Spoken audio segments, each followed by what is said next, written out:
Oh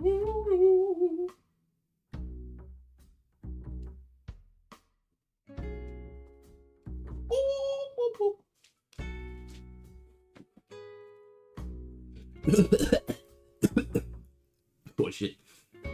Hey everybody.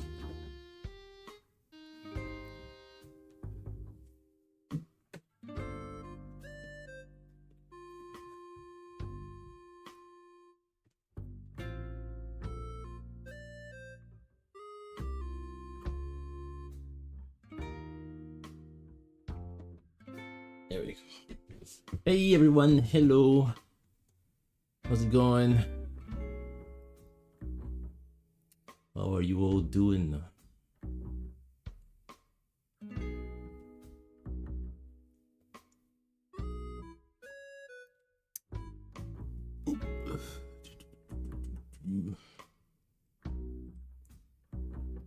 All right.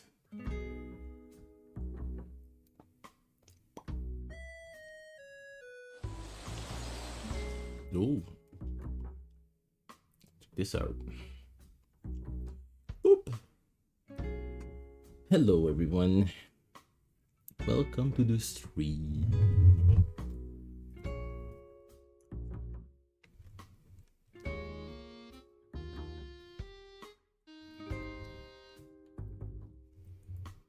All right.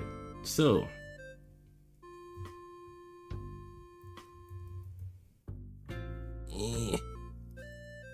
I didn't touch this file since yesterday.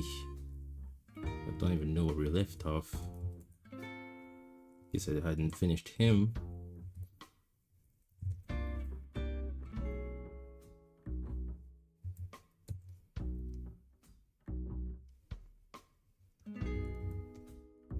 As you can tell by the music, today is going to be very, very, very, very good. I spent some time today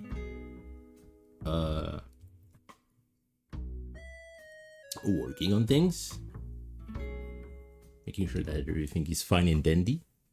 It went great. One thing that was sad though was with FL Studio. Like I said yesterday, I was going to try a stream without FL Studio as my music source, because I knew that would be a solution to everything going crazy. After fixing many things, I did some tests, trying to see exactly how much CPU FL Studio was using. And it is actually crazy that FL Studio tends to be using at least 3 times the same amount of CPU usage as OBS does. OBS usually sits at a nice 9, I guess. I mean, right now it's 10. And FL Studio likes to go to 24. And with everything else going on in the back, it results to the CPU being used at 60%. It used to be 40, and then it slowly started getting up and up.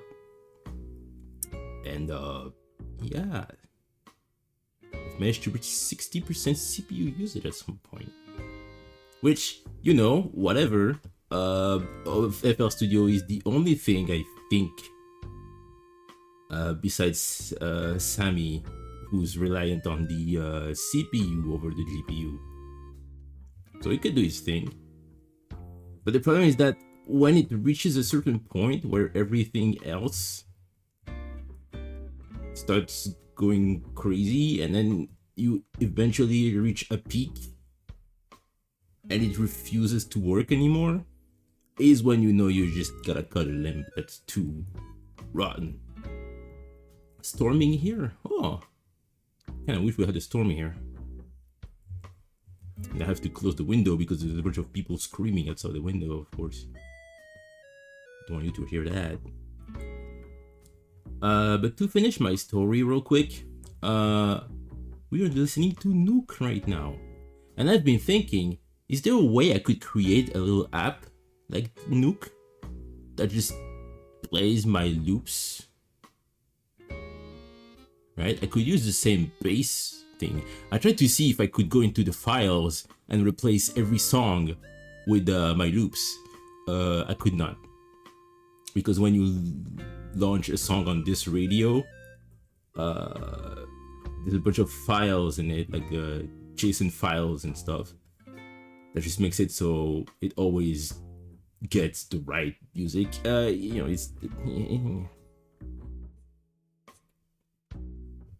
But I could do something like this. Just have to look into it to exactly how to do it, but I could. But at the same time, I don't really want to, because I've always spent so much time working on other stuff. Nook will do for now. So for the next couple of months or so, or maybe since forever, I mean until the end of times, or till I find a solution, Nook, right? Listening to nice Animal Crossing music. Oh, in 1 minute it's gonna be midnight. It is midnight. We have a different song.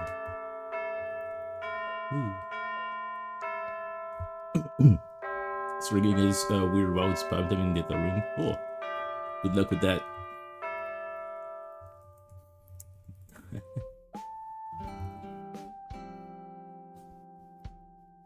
When chapter 3 was released, that's when I realized that my old files for the first 2 chapters were gone, with no chances of me retrieving it. They were deleted. So I was sad, because I still wanted to have the items that you get from the bosses from the previous chapters, right?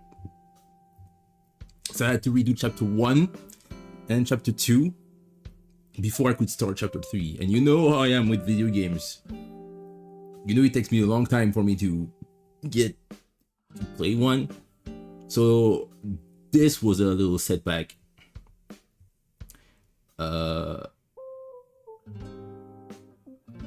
So the first chapter was nice. It was fun to revisit that. Chapter 2 was a breeze, and it was extremely funny because it was a Saturday night, and what I wanted to do was to have a different save file for the real route. I thought maybe in the future that could come in handy. I don't know, and please do not spoil me. I haven't touched much of chapter 3. But I thought that would be nice to have one fucky save file and one regular, right? So I finished the regular route, and I had to fight Spamton Neo, which was an ordeal. And oh wait, hang on.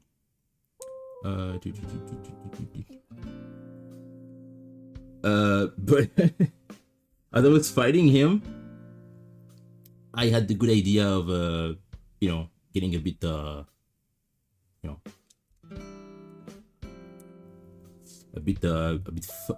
bit silly, right? So I had my rum, and I decided to go crazy with it. And after my second try, while being sloshed as fuck, I beat him, and it was fun. And I decided to speedrun the weird route, so I had to beat him again at the end, also sloshed, and I did that in less time than in the first regular route, and also much faster than my first time fighting him ever. So I pretty much just speedrun the entire second chapter in one night, just so I could get to chapter 3. Of course, by the end, when I finished, I continued and started chapter 3, so I know just a little bit about the new characters. I know 3 new characters at least. But I never played again ever since. And every time I've been saying, oh, I need to play that again. But because there's also chapter 4 that came out at the same time, but I never did.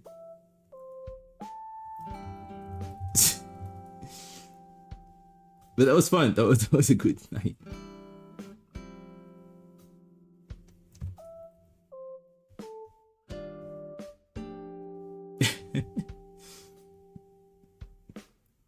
Thank you. I appreciate that. Yeah, I'm very weird about spoilers. That's the only thing in life that I really care about. When it comes to media, it's spoilers. Yeah. And of course, I too have accidentally spoiled things for other people in the past, and I apologize for that. But yeah, me personally, I always, when there used to be a new Kirby game coming out, I would not go online until I had the game and played the game. I just didn't want anything to be like, oh, well, I don't want anyone to be like, oh, you're gonna like this. Oh, it's gonna be a surprise for you. It's like, what do you mean by that? It's like, now I know to expect something different, right? And even though you haven't told me what it is, still, it's just, I'd rather, oh, this is a new game and whatever. And then suddenly, oh, boom, old reference. And I'm like, whoa, dude. Rather than me expecting something and then, oh, that's the thing that the person was telling me about. Doesn't really ruin it. But it's a weird thing where it's like, now I'm expecting something to happen. And I don't know, is it something that's going to upset me? Is it something that's going to make me happy? Something that's going to, like, so many questions. I don't like this. But yeah, I don't know if there's any One Piece enthusiasts here with us tonight. I myself, I had a weird history with the manga and anime and all that. Like, I used to not be into this at all. Not because, oh, I hate that, it's so like, no, it's just I didn't really care too much. Everybody was talking about them Narutos and everything, and I was like, oh, no, yeah, I've heard of that, but I've never watched it, I never read it. And with my sisters, we kind of had this thing of, haha, it's the thing that everybody talks about, ha ha ha. But then one of my sisters one day decided to watch Naruto. And I thought that was weird. I was like, oh, I thought we had this thing where we didn't really care about that. Why do we care about this now?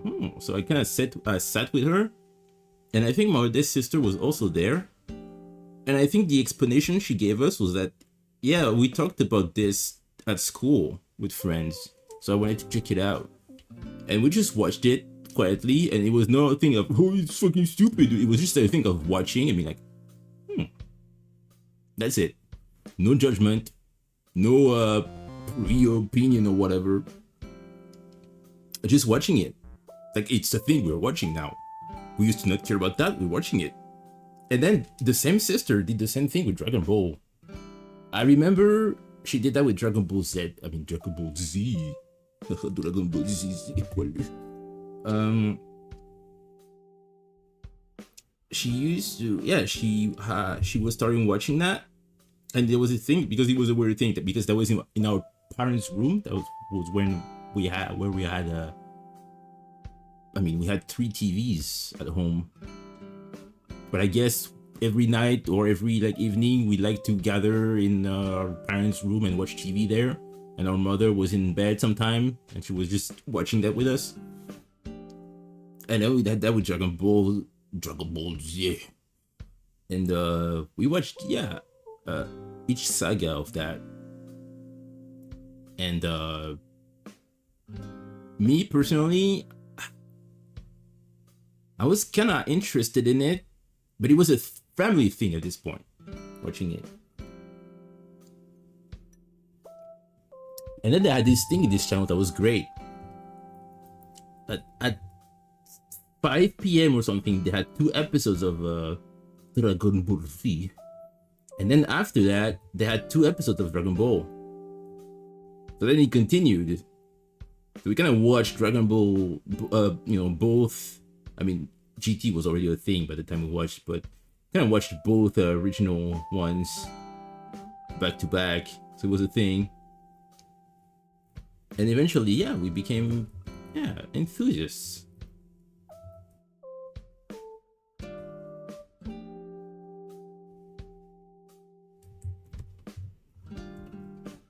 Hey DJC, what's up? How you doing?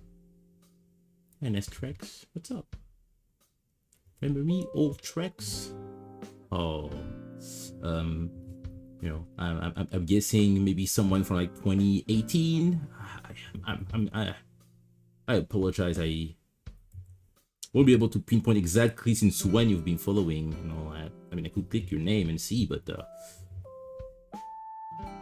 you know,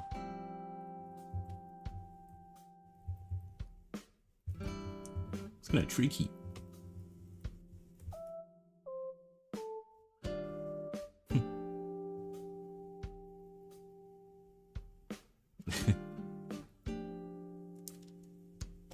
Yeah.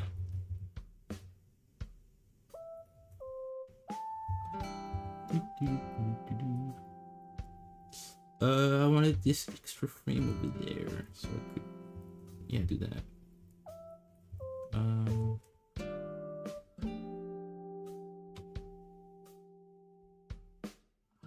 Wait, I don't even know how I started into this whole Dragon Ball conversation.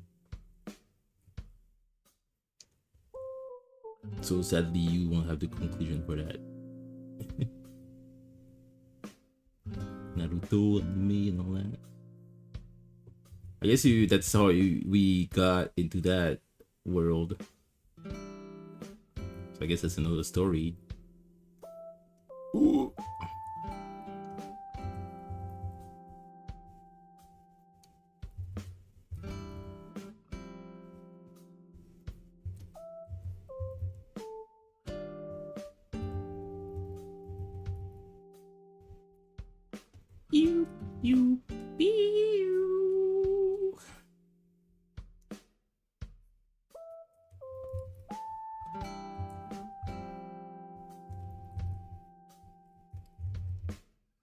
I gotta say, it is really good to be able to draw live with very little lag. I gotta try. I gotta check it out. I gotta check out if because the crazy. I mean, the crazy thing. It's not a crazy at all. But the funny thing when I was looking at the usage of every app as everything was running when I was testing stuff was that you know, I knew Sammy was not heavy at all. I was not expecting it to be this light. I was expecting it to be in the CPU side of things, kind of close to OBS. OBS uses about 9 to 10 of the CPU, 10%. I was expecting Sammy to be similar like that. It's not. It's really light. Oh, I saw, I mean, I fixed many a thing yesterday, but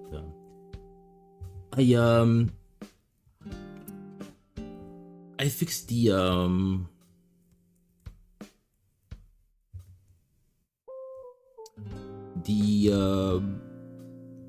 resub community gift sub.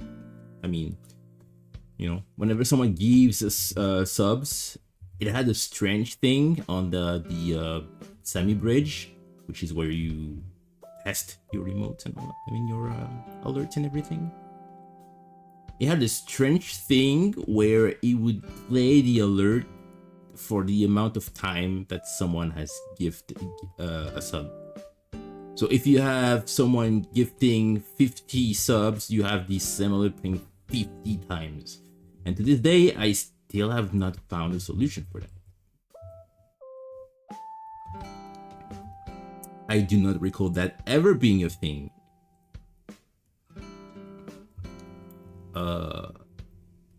With my other overlays until I switched to Linux. because I remember I had that one dual stream. Oh, wait a minute. No, that was not on Linux. I had this one dual stream on YouTube, and that happened as well. I forgot what that was, but it was someone who was also on Patreon.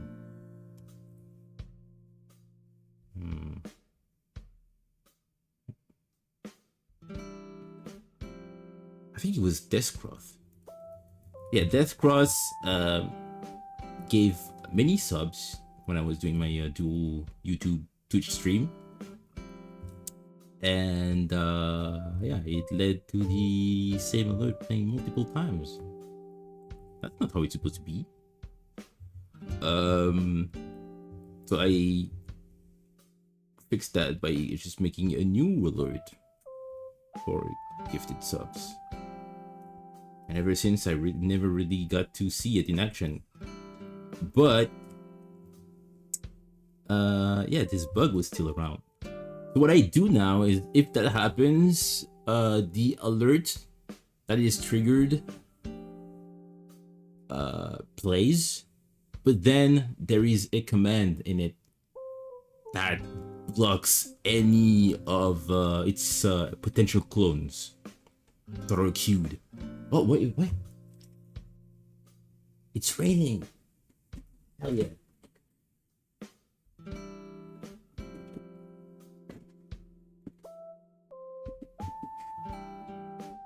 Hell yeah.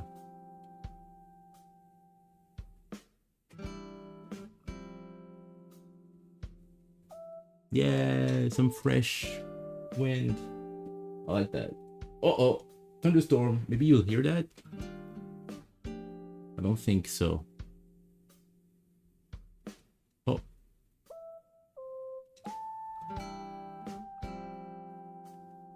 Oh. Ooh. There we go.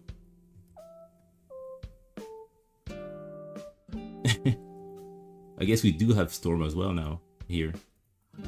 The timing is weird here.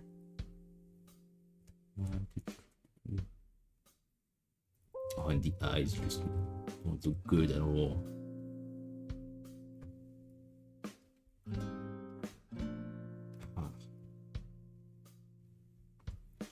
He's dead.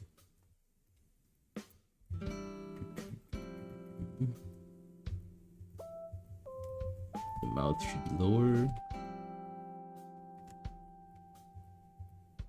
Oh yeah, I remember what I was talking about anime stuff.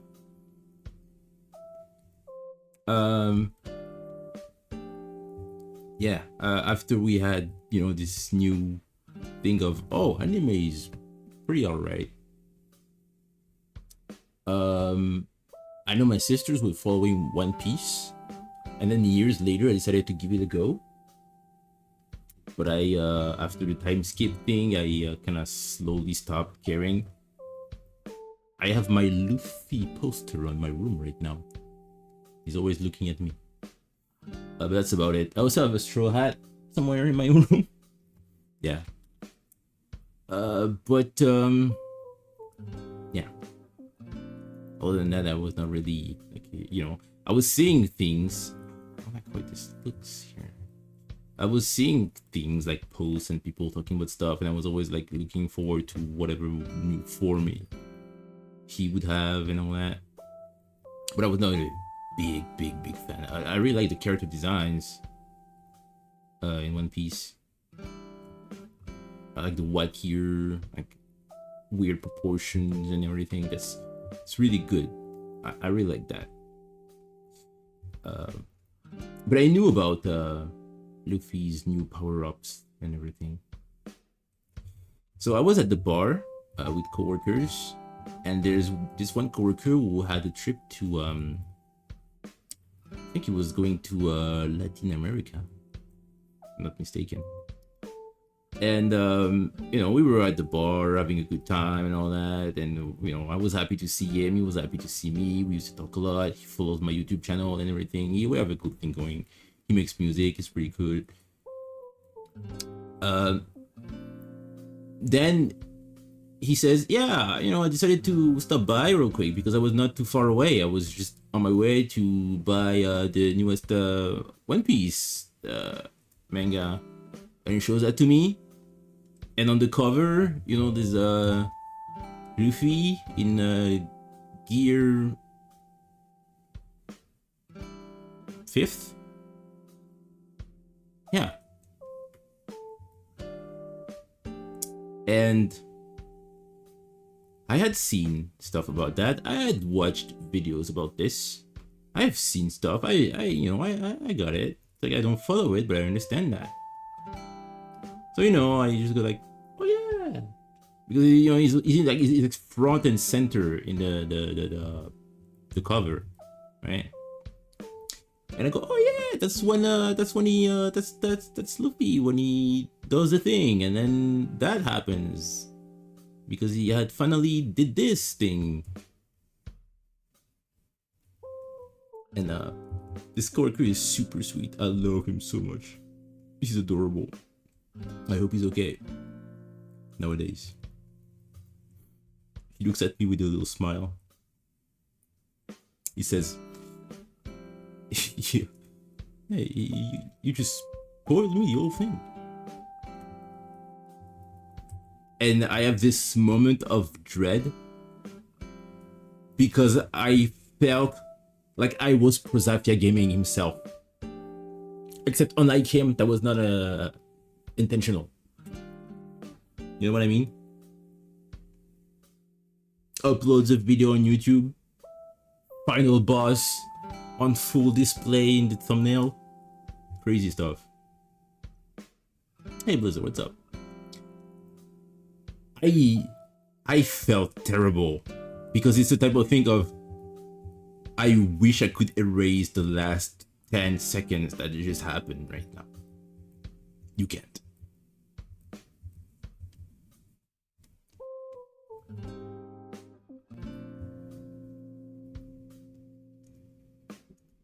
Thunder.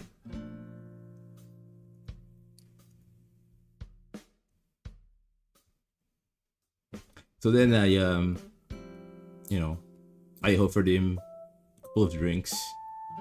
You know, I would have anyways. But I always kept playing it like, no, it's, you know, I mean, I've just seen like people talking about that. Like, I don't know if that's legit or not. I'm just talking out of my ass and everything. We both knew. But I think we're the same type of people. Where it's like, you cannot rent this for me, but I know you're not an asshole, so haha, we're gonna laugh it up. I don't know how much these things cost anymore, but I think I kind of wanted to buy him the same amount it cost him to buy the manga in drinks.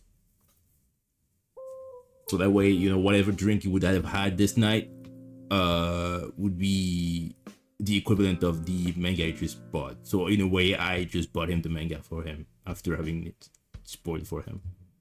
I mean, I was not saying like the entirety of the manga or anything. I wasn't saying like, oh yeah, and then in this part this happens, and then this and this and this and this and this. I just said like what happened to Luffy to the point that he has white hair and all that, which is a pretty big deal. But then if you know your One Piece, you know I know that, and I don't follow One Piece, so you should know that. You know that. I mean, you would know if I told you exactly what I told him. That what I said was not even a third of the info you need in order to understand this new form of Luffy. So it's kind of good that, you know, he still had a bit of surprise when he read the manga, but at the same time, I felt bad.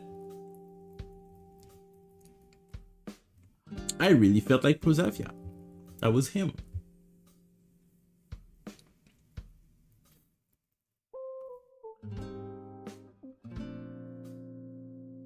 For the Golden Redeem, you just have 3 ingredients now. It's been simplified. You just have 4 ingredients. You don't do mixes and everything. So you just have 1 form per potion and per ingredient, pretty much. Like the leaf will just have 1 potion the seed will just have one potion, the mushroom will just have one potion, and the fruits will just have one potion. You don't mix and match anymore. Make it more simple because I mean, the whole thing here is that by default you have access to every form that these potions provide.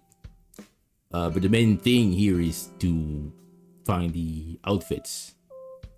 That's the long-term thing to do with this game. So having extra forms, like having 28 forms, and I wanted to have this little outfit thing because I like to have that in anything I make, having a customization in the form of clothes and all that. If I had so many forms, I would just not have old outfits, and then I would have to have different stats for all of them. That would just be dumb. That would be stupid. That would be really like not worth it. So yeah, you will still see outfits that you have seen in the previous overlay. I mean, such as this one right now. Not all of them, of course, but you know, and you have new ones. I mean, there are a couple of new ones, but mostly,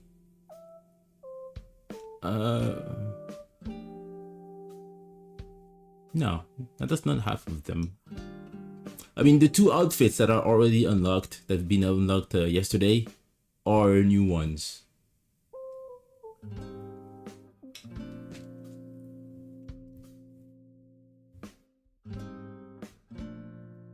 Hey, you did it! Nice!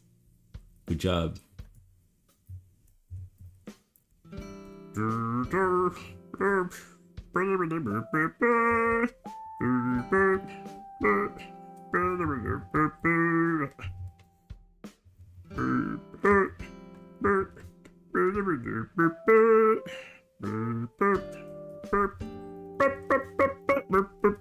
And etc.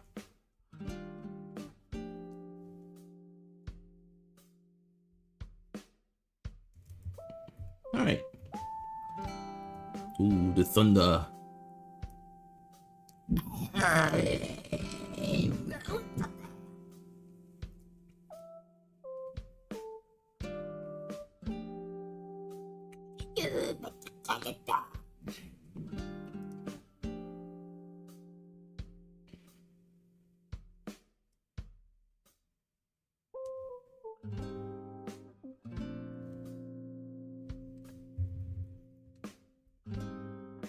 Oh, that's such a good mood. Midnight, Animal Crossing music, that smell of rain, just the rain in my ears.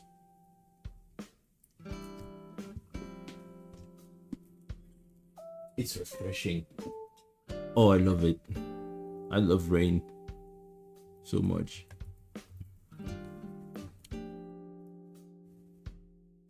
So you're saying, oh, yeah, laser.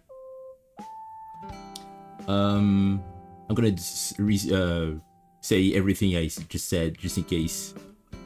For this overlay, you don't mix and match ingredients anymore. You use one ingredient only for each potion. So that way, you know, there's no mix and match, and it's not confusing for people. And for me, it's easier because one potion equals one form. But the thing that's good with this overlay is that each form has different outfits that you can switch to whenever you want after you've unlocked them.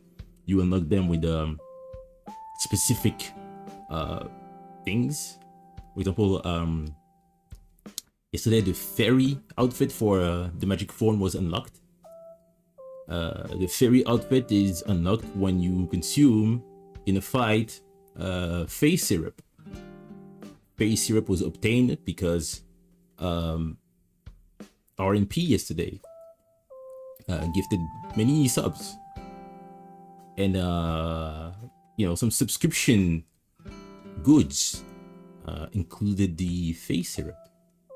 So in a fight, someone used the face syrup to heal Facsimile, and that causes the fairy outfit to be unlocked.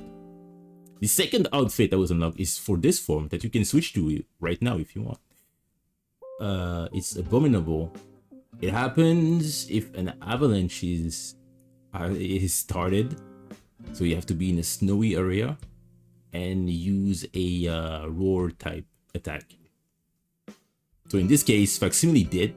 So he created an avalanche, and whenever Facsimile is hit by an avalanche, no matter the form or the outfit she has, she will turn into Abominable. So if you have not unlocked Abominable, that's how you unlock that. You just have a new form showing up after an avalanche has claimed her, pretty much. And she comes back at this like abominable beast. So now that's when you can turn into those two forms now if you are in the correct form. But you still have two others to unlock for this current form, the tank one. Two other ones for the magic form, and every other form, like the 3 remaining one for the other form that was not.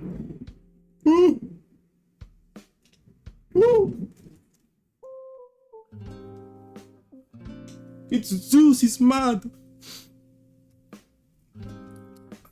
Yeah. And also I said you will still encounter previous forms that you've seen in the previous overlay. Not all of them are here, but some outfits you'll be familiar with. Just like this one right now. Oops. How do we get ingredients? So when you go,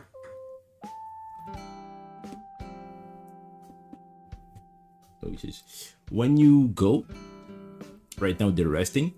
When you use the go command, Facsimile just moves, and then randomly, as time goes, events or things and everything are triggered, and depending on how you do with them, depending on many stats as well, your reputation and your fear mainly, you get different rewards or not, or other ways of getting rewards.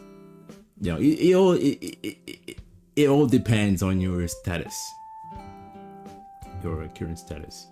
But yeah, it only happens. You also change zones normally when you are walking, not idle right now. But when you're idle like now, Phoebe crafts bombs.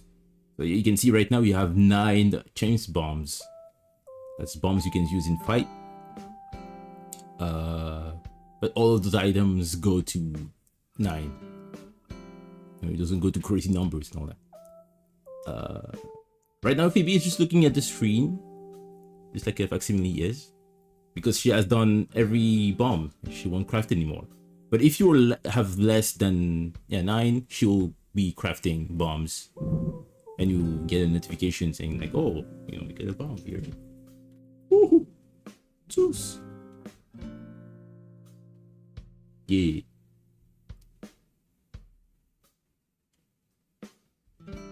You don't get anything from enemies, no. Oh, dang it, I just... Hang on. Okay, there we go. Yeah, you don't get anything from enemies. You do have a little change of stats. Reputation, fear, and all that change based on if you lose or win a fight. But no, everything is just with events. But again, the events only happen if you go, if you're walking. I wonder how long it's gonna take for everything to... I guess it doesn't have to do that because it's...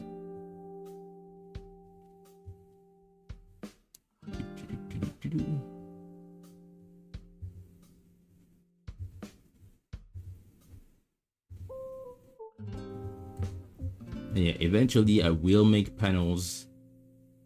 I think I still have the text I wanted to have for the panels. I hope I do. I think I don't, but it's okay. I mean, pretty much everything you need is pretty much said on the info bar under the screen anyway. So yeah, there we go. Also, one thing, yeah, I added that yesterday on stream is there's a cooldown with rest and go. Like if you go, you have to wait 1 minute for you to rest, etc. Just as a way to prevent eventually people just being annoying and spamming stuff.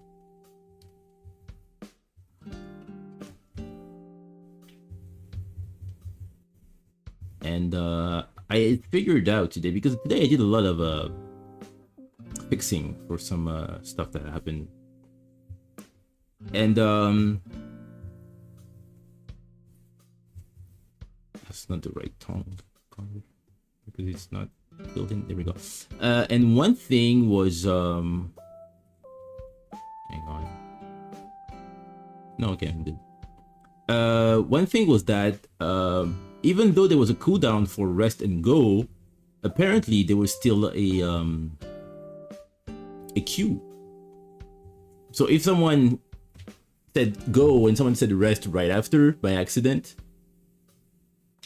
nothing would happen. They would, Facsimile would just go because that was the command. But then after the cooldown, it would do the rest command. So randomly, yeah, she would just go back to that. So I fixed this nicely. And fix all this stuff as well.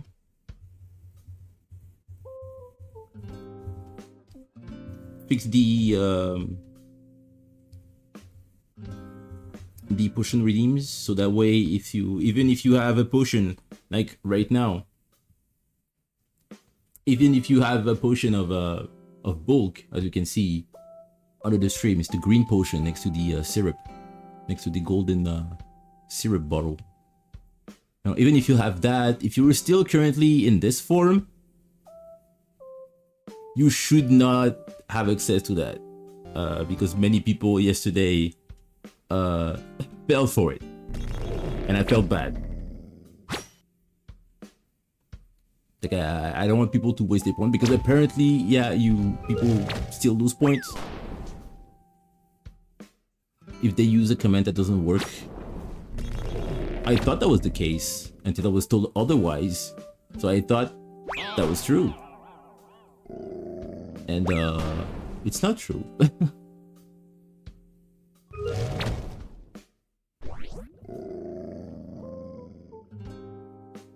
Come on, Facsimile, do it.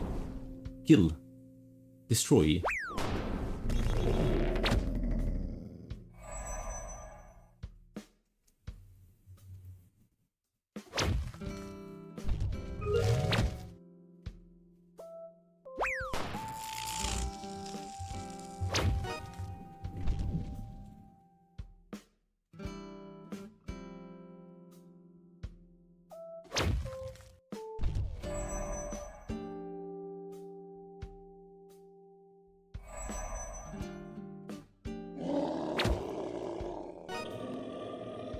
Echo.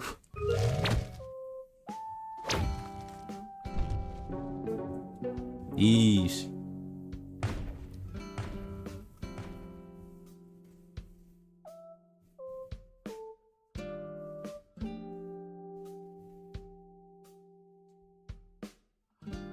So yeah, to reiterate,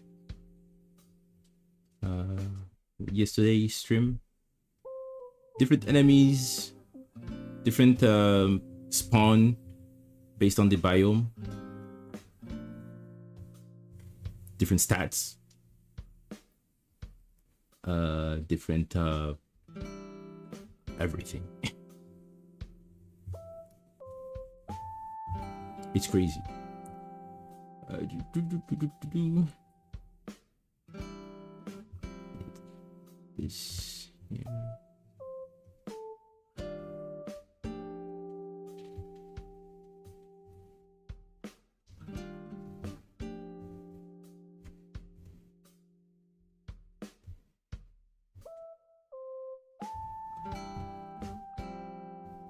Just one more frame here over there.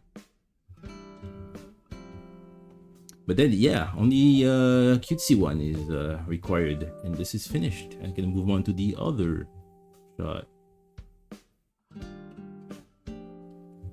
Yeah, I just have only 2 camera shots to do for this clip before it's finished, the animation. I've already started working on the second clip. It's going to be halfway there tomorrow, because I'll be working on that non-stop. If I go crazy with it, maybe it will be, yeah, just couple of clips left that I can do down on stream on Saturday and Sunday. But by Saturday and Sunday, I would like this clip to be finished. That would be cool and feasible. So then I can start sketching the third clip. This episode is going to be 4 clips long. Alright. And I've started sketching the second clip, well, early this week. And it's almost halfway done already. So you can, yeah, you can tell that this episode goes really fast. I'm happy with that.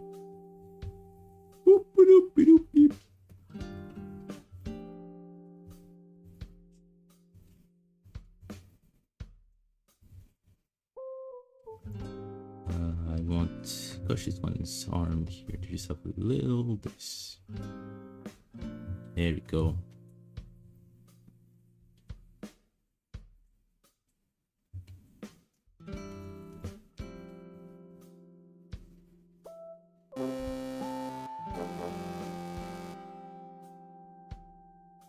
I mean, you don't really have infinite healing per se, because you have to make those potions too. You have to find the face syrup, or, you know, if you're lucky during a subscription or a gift sub, you may get one. Oh, thunder. You have to craft the health potion with a fruit. And the barrel you get through specific means. So that's the thing. At first, yeah, you start with pretty much nothing. Eventually, you get a lot of items. I mean, granted, you can't keep them because bandits can steal stuff from you, as you can see. But you'll do good. You'll do good. I believe in you. Different outcomes also result from your status, you know, as in your fear and reputation. So if you one time you just want to be a superhero and help and save everything and everyone, you can. And if maybe the next day you want to try to be like a super villain or whatever, or destroyer, you can. You have little changes. It's not gonna be oh, the entire thing goes upside down and all that. But it's still some little changes that I think are pretty cool. I mean, some things to add to the experience. All right, so he goes here, and then this and that. I'm gonna work on the sketch real quick.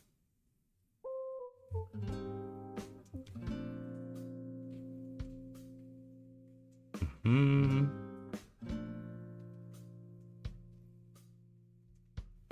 then here.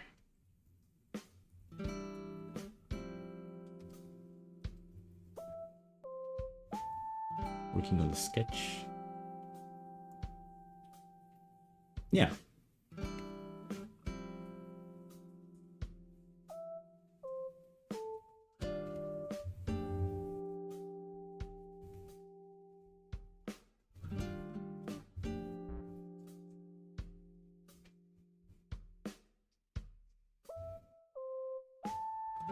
Beep, boop.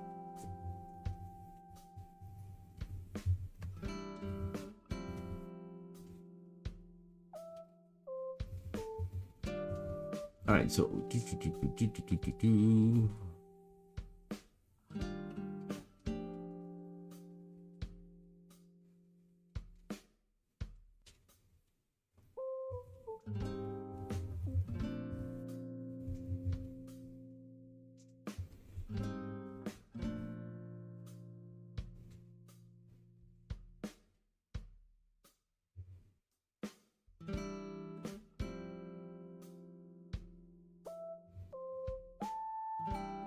yeah,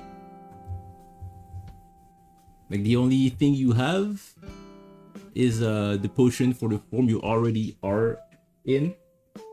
So there's no need for that. You have the bombs, but the bombs are only here when you fight. Oh! Sorry. I didn't mean to do that. And you used to have a leaf, but it was stolen from you. Before you could make a potion. So nothing.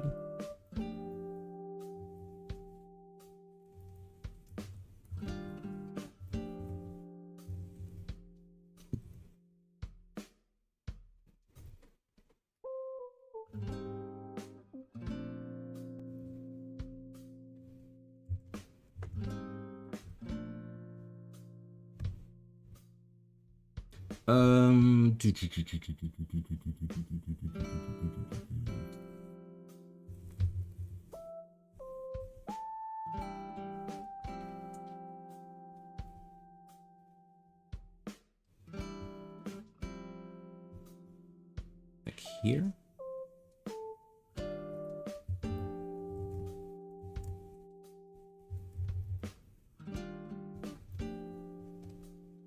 Yeah, look at that. Little creature. Yes. Wap, wap, wap,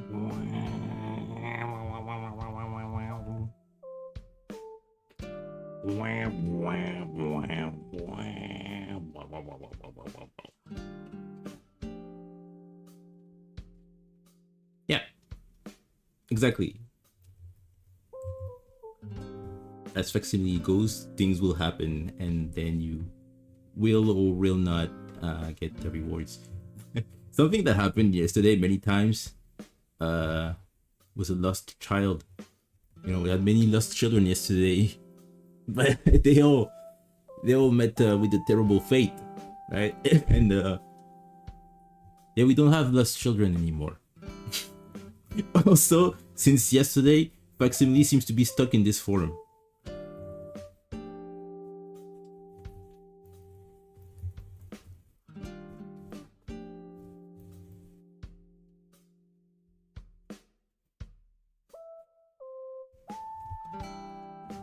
Again, change the timing so it makes sense.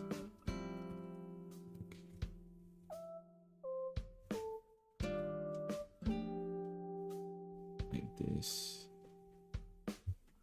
Yoop. All right.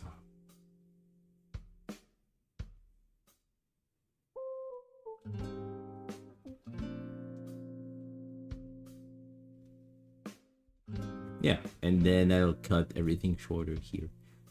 I like the timing here. I'm gonna keep it. Cutesy one, you're the only one. Oh! Ooh. Dr. Thunder.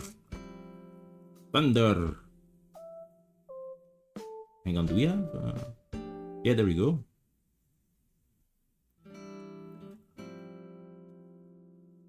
Ah, Nook. You saved me. The rain version. Yoop, yoop, yoop.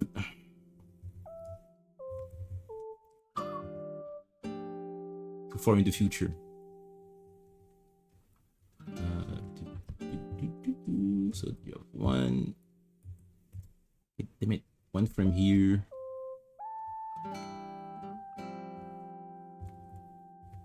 from over there.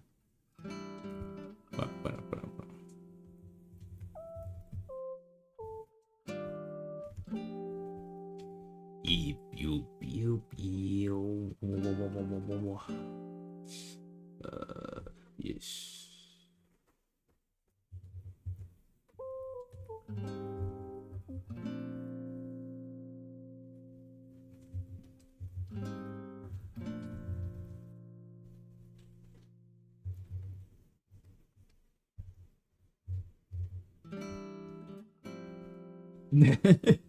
To be fair, Zion Boy is like the same thing.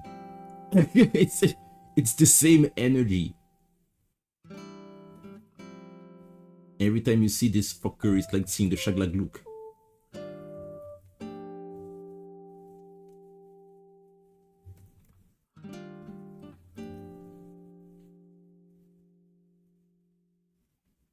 I really like Zambo. I cannot wait to 3D model it and have that in my game as a boss.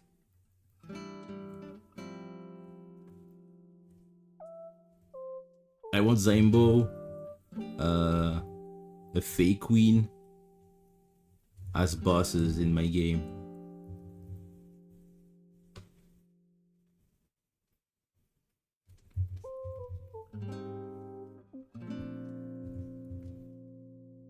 I don't know how I make Zaimbo's cloudy body.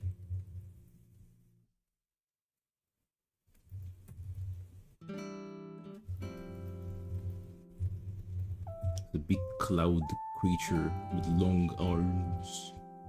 It's like the Slender Man.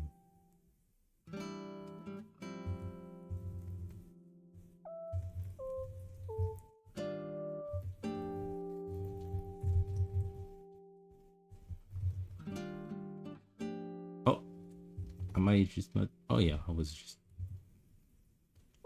Oh. Look at him.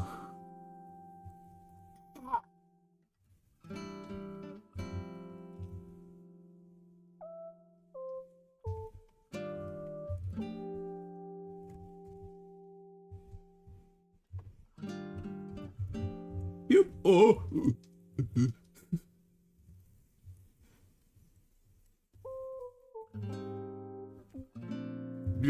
Yep.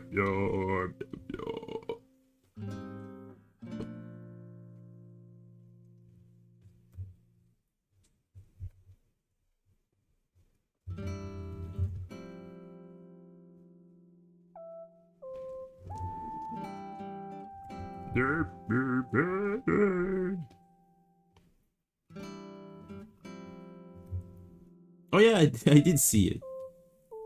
That was fun.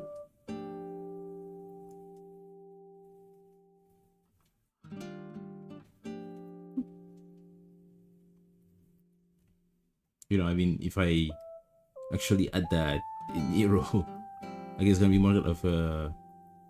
Oh, I forgot to change it. It's gonna be more of a, you know, like a cryptid look.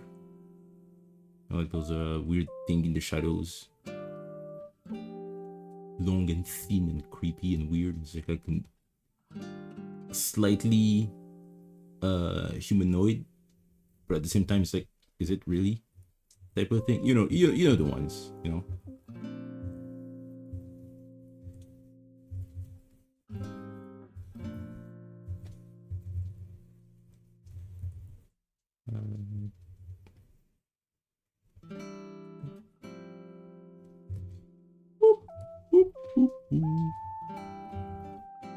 All right. Mario. So CM for cutesy mouth. Gonna put that here. Here doesn't need a mouth. And now I'm gonna have this frame over there. Yeah, look at him. Whoa. I guess I don't really need that.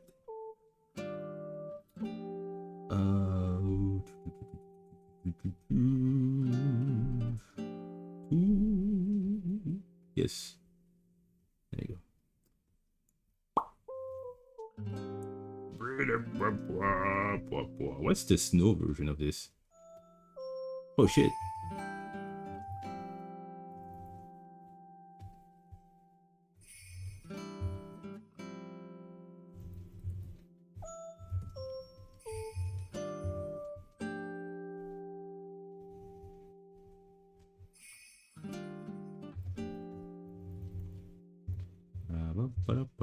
It's gonna be like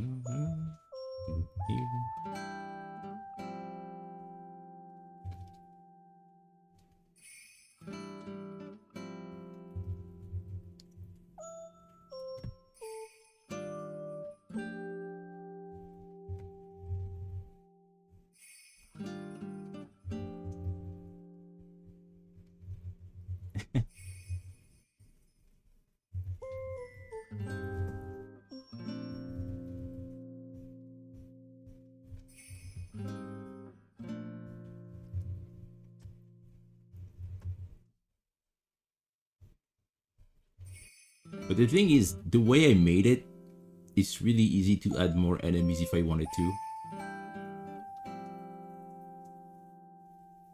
And there's just one sprite, right? They don't have specific animations and everything.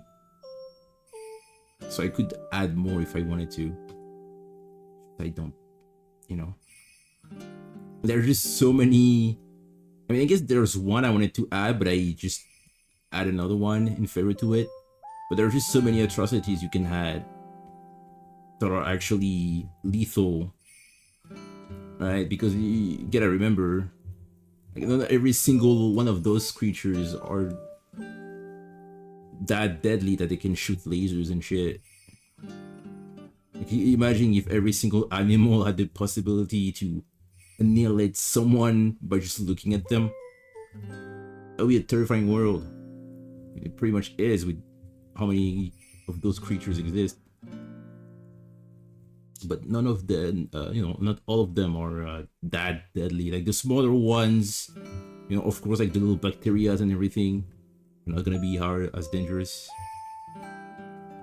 Smaller ones, they have, some sort of magic, but it pretty much stings like little bees and everything. Because atrocities are both the insects and the animals. It's the fauna of this world. And most of them have the ability to use magic like that, but not all of them are lethal.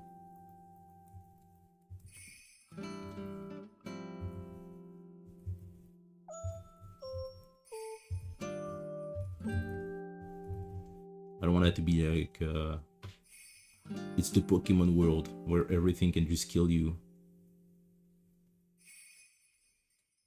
Oh!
If you like, I could try my hand if you bring the shark like this.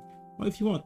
It's just I don't really have, a design made for that. I mean, there's just a little thing for fun, right? But It's like, oh yeah, I don't really have a design. And of course, it would be similar to an atrocity, because, you know, I mean, in universe, that thing is, I mean, I don't even know if it's gonna make it in Hero, right? It's the funny thing. Maybe it will, but yeah. I mean, you can try designs if you want. Just I don't know if that's even going to be like a real thing, right?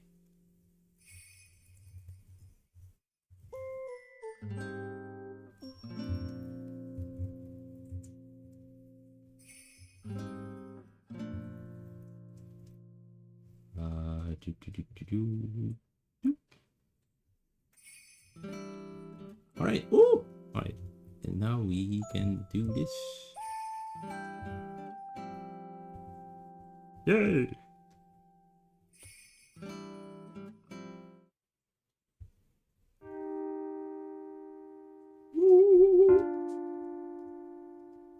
Oh no, wait, hang on. It's almost gonna be midnight. Oh! Cheating!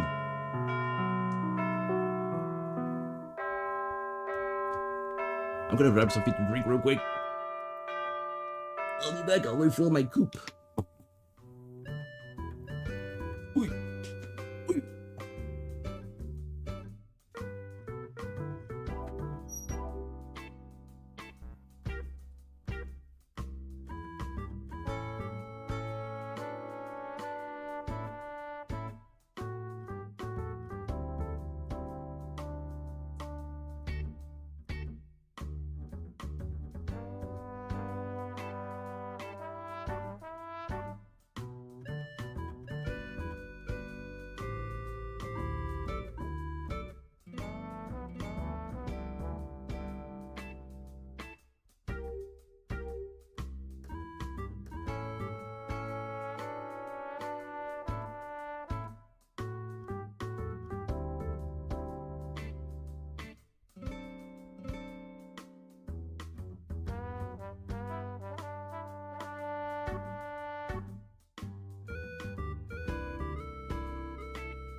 Oh. La la la la la. La la la la la la.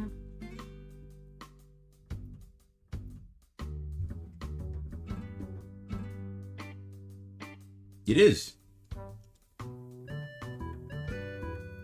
Wow! I found the first Nook glitch. What? That's crazy.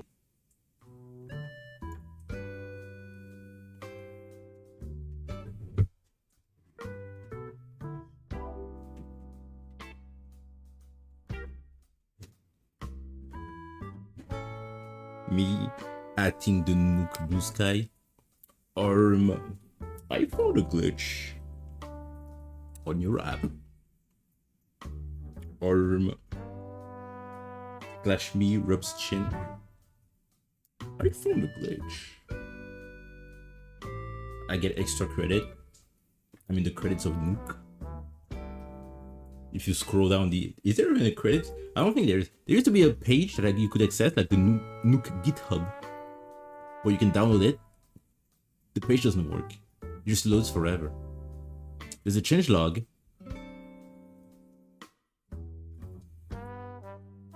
Fix the new leaf 9 a.m. and 7 p.m. loops, 5 p.m. loops. Added population growing rainy day. Will always play on the same tune. Add a label when minimized to trade. Oh, I like that. Yeah. Nook. Very nice little thing. By pure luck, I found this on the library on Linux. It's a nice little radio thing. Not really heavy at all. It's very, very light. I mean, every audio file is once they play, they get downloaded on your computer, so they can just go through those files. And those files, you know, those audio files are OGG, which is very light. This is what I use for my game sound effects. The music, I think, is Wave. or MP4 or 3. I don't know which one. I think it's Wave. But sound effects, and I think the voices too, for facsimile, are OGG files. They're really light, and you barely notice the difference in quality anyways.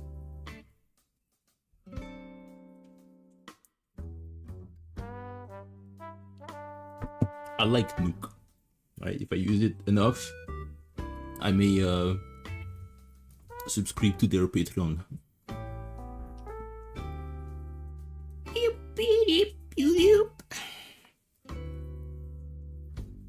The Don Shaglaluk is at it again.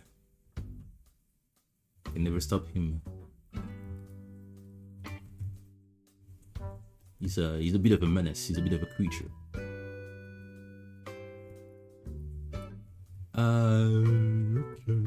Mario. Hang on. How am I gonna blend this out?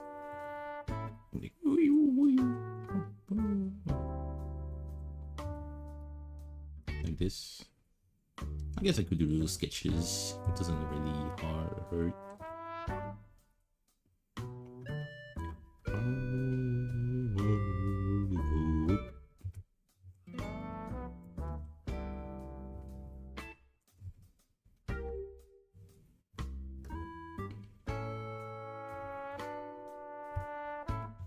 I'm guessing what happened with the music was since I changed that during the clock, it was already playing the music that I switched to because I switched to Animal Crossing Switch, and then it started playing again after the clock stopped, so that I double combo music. I'm guessing. Double combo music, like double. I have to number 9.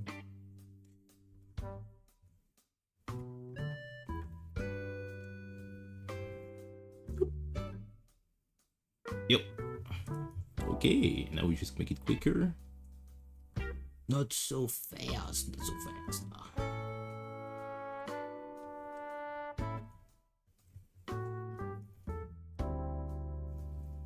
Yes. Alright.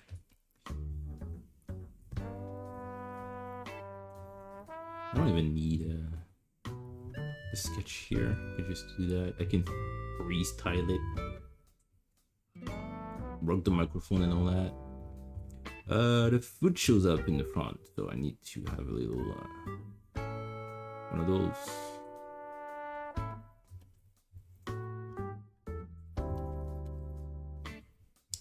One of those. Right. Oh. Right. And this one as well. Oh.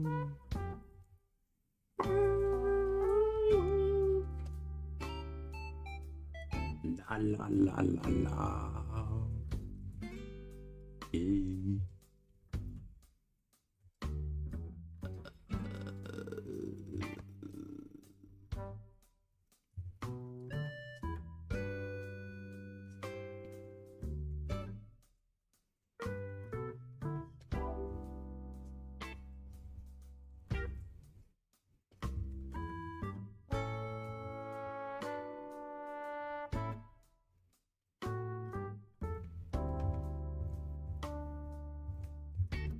Too much.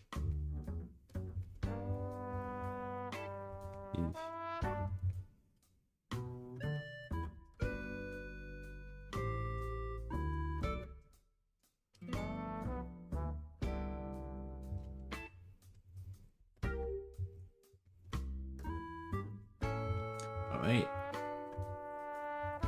And then here. Ooh. Yes, yes, yes, yes, yes.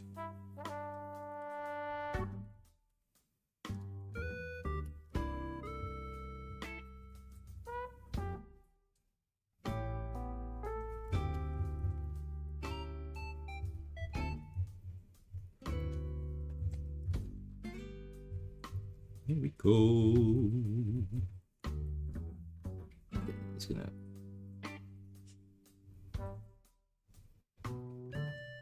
Ooh, one of these.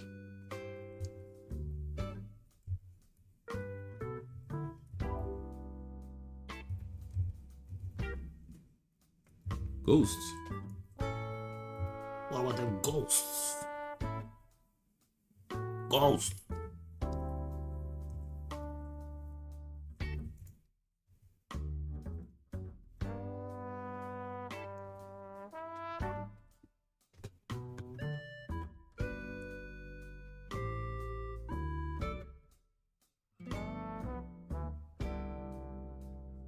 Apparently, we also have that here.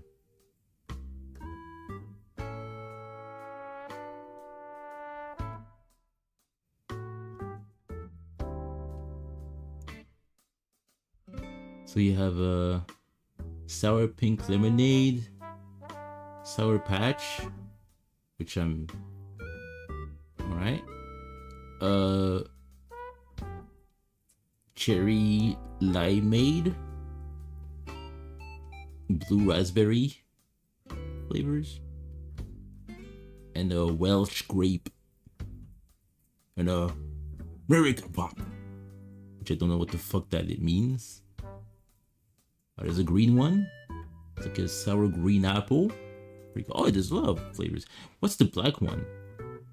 Electric limeade. That's pretty cool. There's like a black and green one. But there are many flavors. There are 36.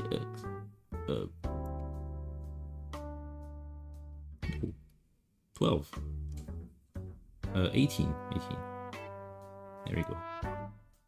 Yeah, there's a purple, there's a white green, there's a blue, white, red, there's this one, there's a blue, there's a special one, it's a white one,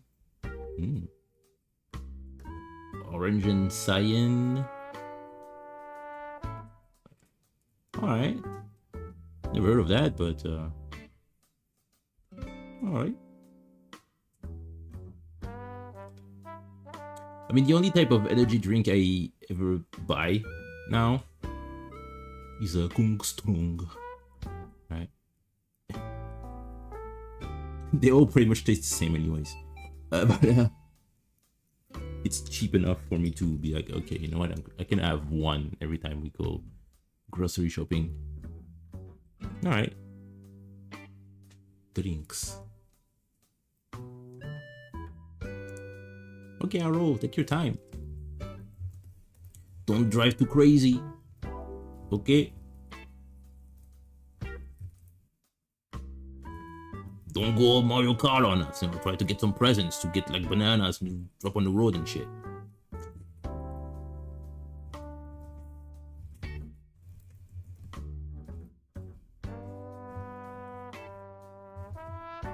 Bring Cooper shells like fucking Remy Gaillard. You guys know this guy? Is he popular? It's out of France.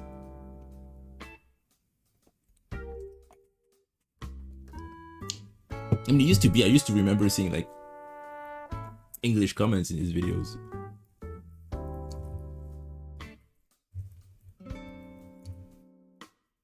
He was a dude. I mean, you know, what is he doing now? I don't know what he's doing. But he's a dude who used to go like in costumes, doing crazy shit and posting that on the internet. It was the early YouTube era.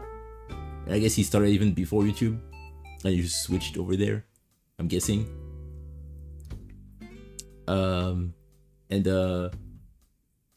Yeah, for some reason the most iconic one I remember from him is the Pac-Man one. Dressed up as Pac-Man, he just went after people's golf balls. And this one old bloke was just swaying at him in the leg. Then he went to a supermarket and started going for fruits. And then he got kicked by security. Like the security guy like lunged at him and pinned him on the floor. I used to do crazy shit like that every time. And he had a Mario Kart one when he was going on the highway in his cart, dressed up as a Mario. And then at some point, he just like starts dropping banana peels behind him. There's the snail one. That's the short one. It was a very short one, but he was dressed as a snail, and he was just like crawling on the highway, and everybody was,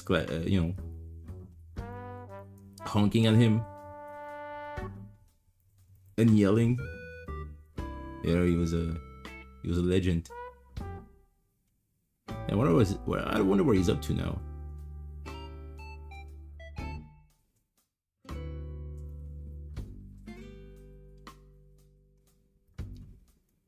So yeah, proximity was a thing for me yesterday. After she died, I was like, that's it for facsimile. Now introducing the new character, proximity.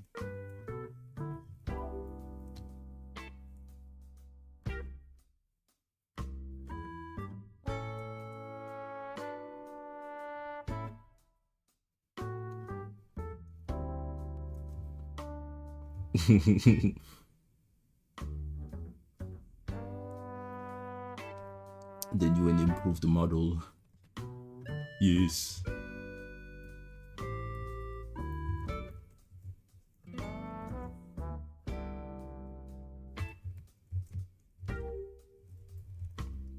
Alright, this is gonna have a little frame of him going like this. Proximity.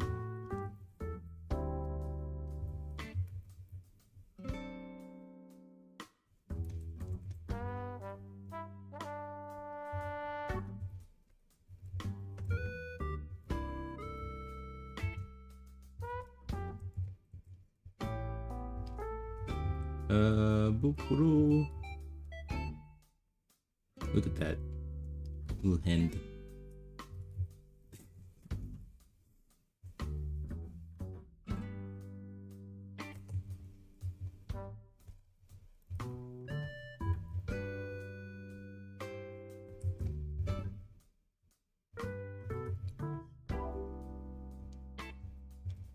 Man, does it feel good to just have everything be smooth sailing. I mean, granted, the overlay is not really active, but like even then, I mean, I don't know what I'll do for my loops. I still have them. I don't wanna get rid of them, like, ever. I took some time to get them.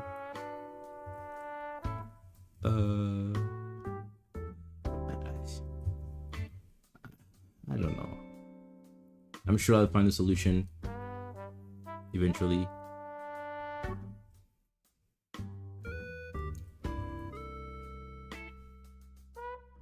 Yeah. After a decade, it's good to finally have a stream that just works, you know what I mean? It's just it's great.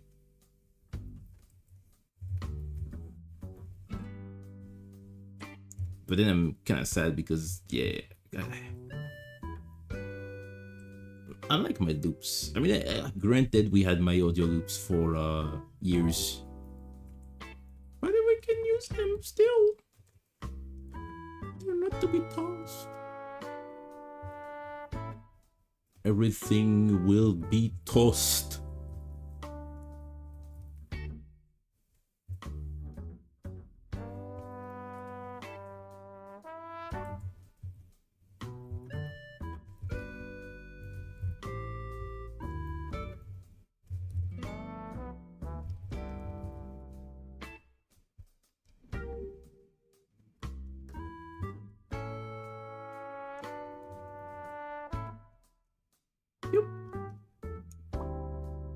I think it's too much.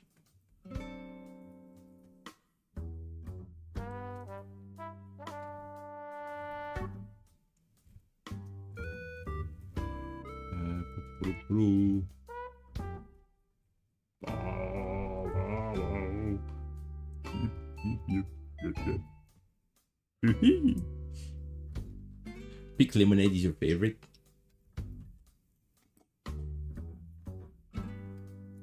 I'm intrigued by the electric lime one, or whatever its name was, limeade or something.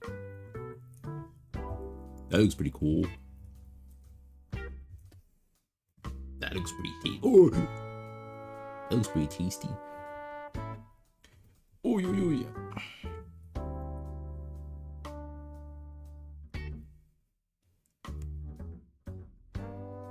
Oh, it's Odd One. He's just chilling. He's on his back. His eyes are over there. You know, he's relaxing. Earlier, there's a white shot when you can see all of them hanging out on the table. And you see that Cautious One and Odd One are finishing conversation.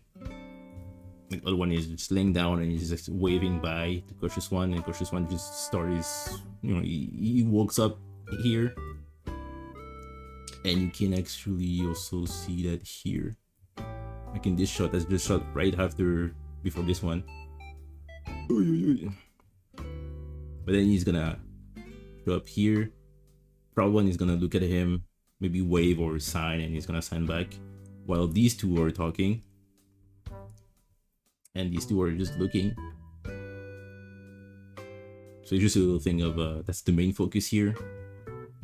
These three used to be talking, then these two show up, but then you see one in the general, and then you have a little moment of these two. Like, hey, hello, hey, what's up? Quickly, and then he goes to here, and he explains the problem. He's like, hey, wait, and he's like, oh, I read it. Yep. Exactly. Big chilling. Oh, wait, the timing here is kind of weird. It's like, it's too aggressive.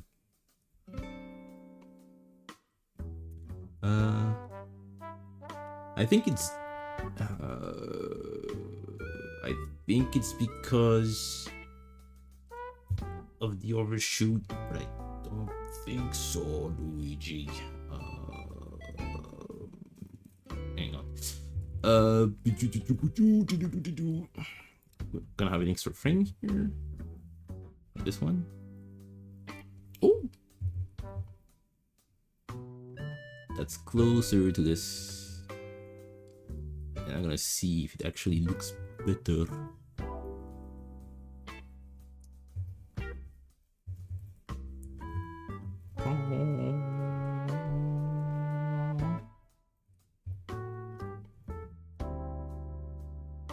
Okay, fixed it.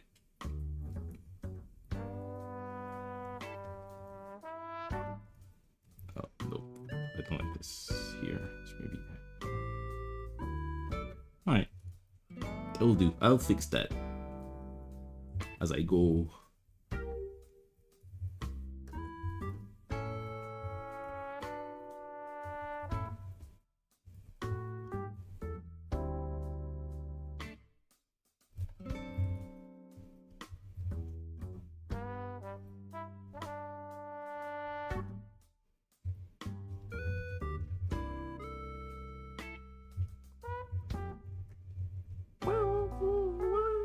Uh-oh.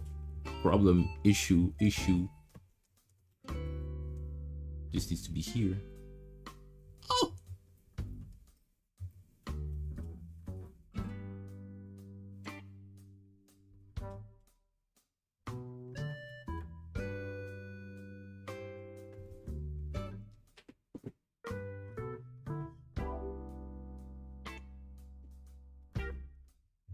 There. I can copy this frame here. I mean this face. And just to do a little bit of these. And a bit of that. Yes. And there.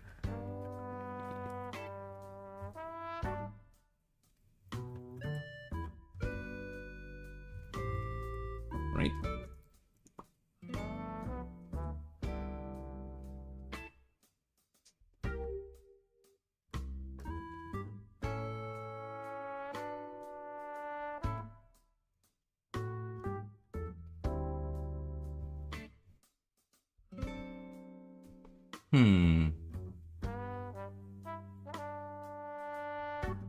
Then first of all, there's gonna be something here. But I have to fix the timing here.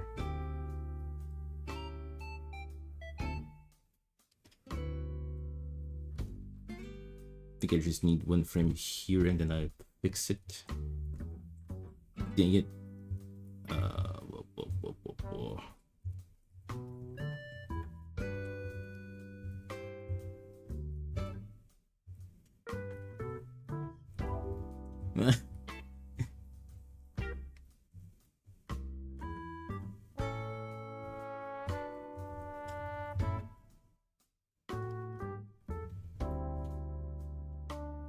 All of the smaller Kirby accessories that I have in the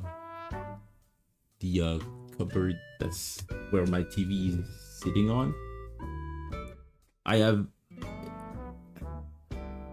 I guess I guess these ones are pretty much similar to the company. I have the ones in the domes. One of my friends got them in from Korea. Give me 2 of them. So these 2 little globes of this one with the Kirby fishing, and there's another one with Kirby yawning, stretching in front of his house. They're technically smaller than the company, those ones, and the other ones I have are pretty much the same size. I have a quote unquote like Lego-fied Kirby on the Warp Star that I built. I have a Cutter Kirby. It was given to me for my birthday by coworkers when we were going to the bar, I think.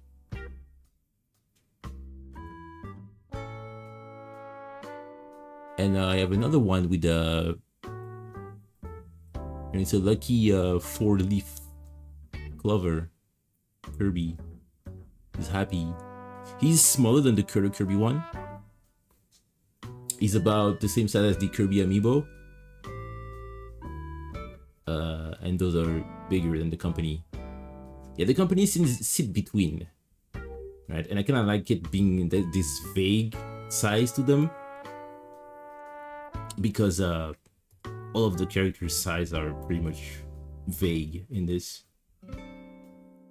Because you'd think, oh, the company, they're like extremely super tiny, right? And then you take in consideration the fact that Adlan is also pretty big. So how big are the company really? You know, there's this weird ambiguous thing going on. It's like, how big is a Waddle Dee in the series compared to the average human viewer of the show? And I like that. I like that being ambiguous, people can just come up with their own answers.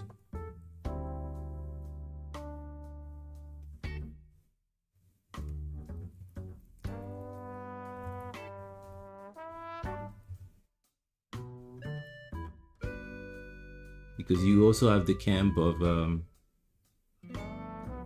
Kirby himself, compared to a human, is supposed to be pretty small.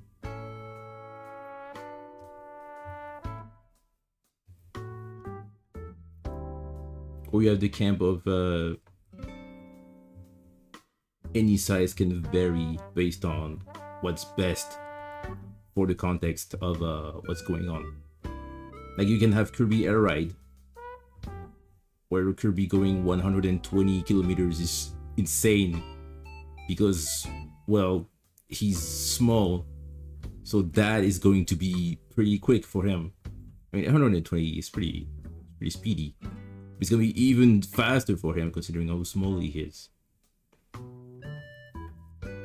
Or you can consider Forgotten Land, that has weird implications that Forgotten Place is similar to Earth, and that Kirby technically you can see how big would be in Earth, if you want to say that this is, well, it's an equivalent, you know, whatever fits the plot best is the thing. And I like that. Hello, how you doing?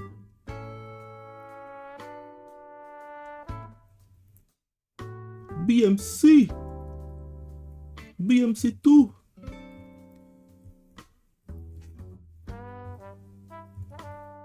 Yeah, I like that. That's not really, I mean, except for some things that I want to keep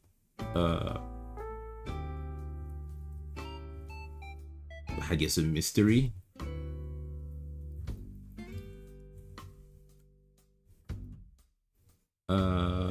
That's not things that are going to be in Eero. In Eero, everything is going to be said, hinted at,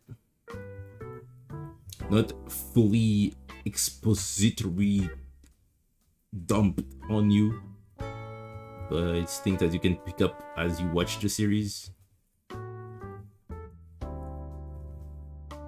But some things are just gonna stay, you know, unanswered, because that is also good. It's better when some things are just left unexplained. Like, not everything needs to have an explanation. Something can just be for fun.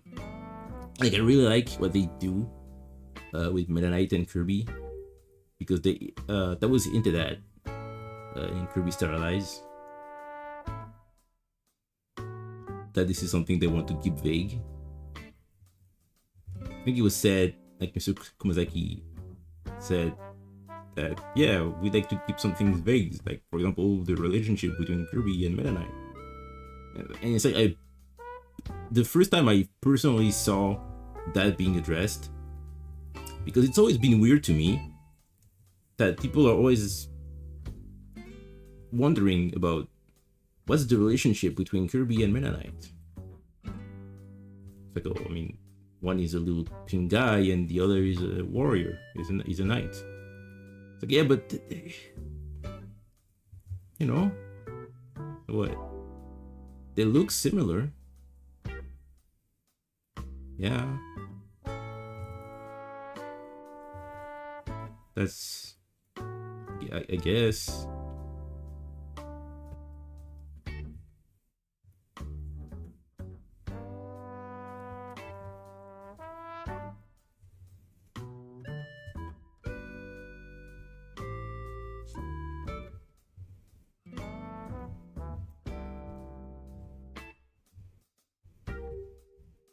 Right?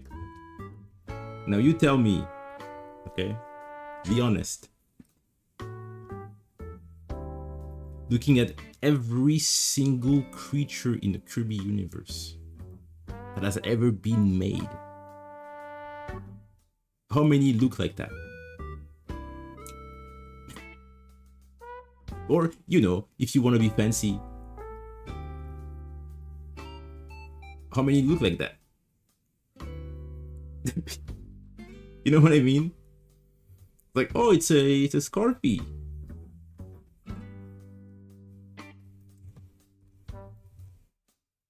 Like, oh no, it's a puppy, bro. Dude.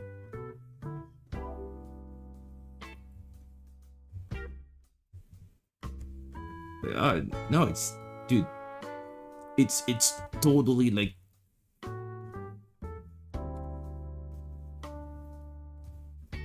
it's a freaking, there we go. It's Mr. Shine, dude. No, I'm pushing it. Mr. Shine has smaller eyes like that.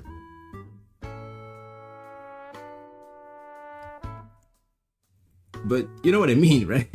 Like, everybody looks the same. But I understand, you know, in the design point of view, Meta Knight was obviously made to be like a rival character type of thing. Like, we have the same type of body and we are rivals type of thing, even though, you know, You have your Mario and Wario's. You have your Mega Man and Forte or Bass, or you have your Star Wolf. You have your the trope of the evil rival / twin that is like you, but you fight for different things and everything. So, yeah.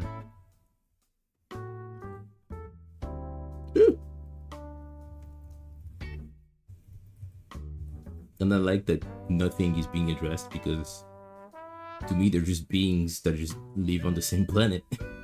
I don't want that to be like, oh, there's a deeper connection. Actually, he's his cousin from like another dimension. It was like, oh, blah, blah, blah, blah. Or, oh, Galactonite is Kirby from the future, or anything like this. I understand theories are fun for people to have. And it will forever be something that is enjoyable to have and to do, to theorize about stuff like this. And I'm fully on board with this.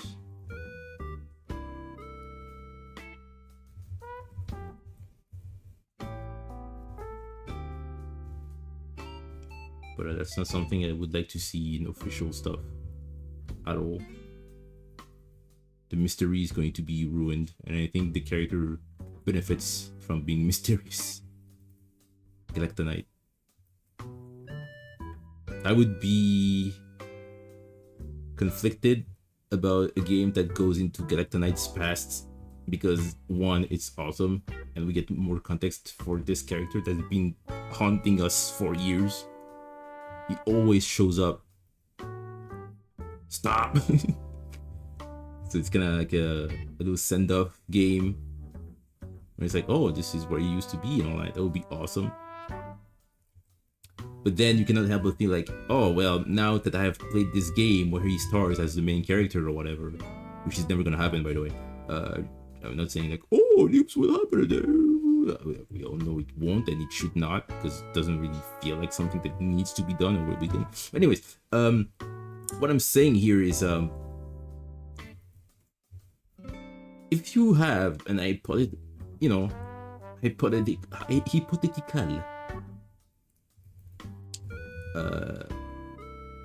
endgame thingy with Galactonite as the main character, like you play as Galactonite and you have to uncover the mystery of the 7 muffins and whatever, then you can have like a more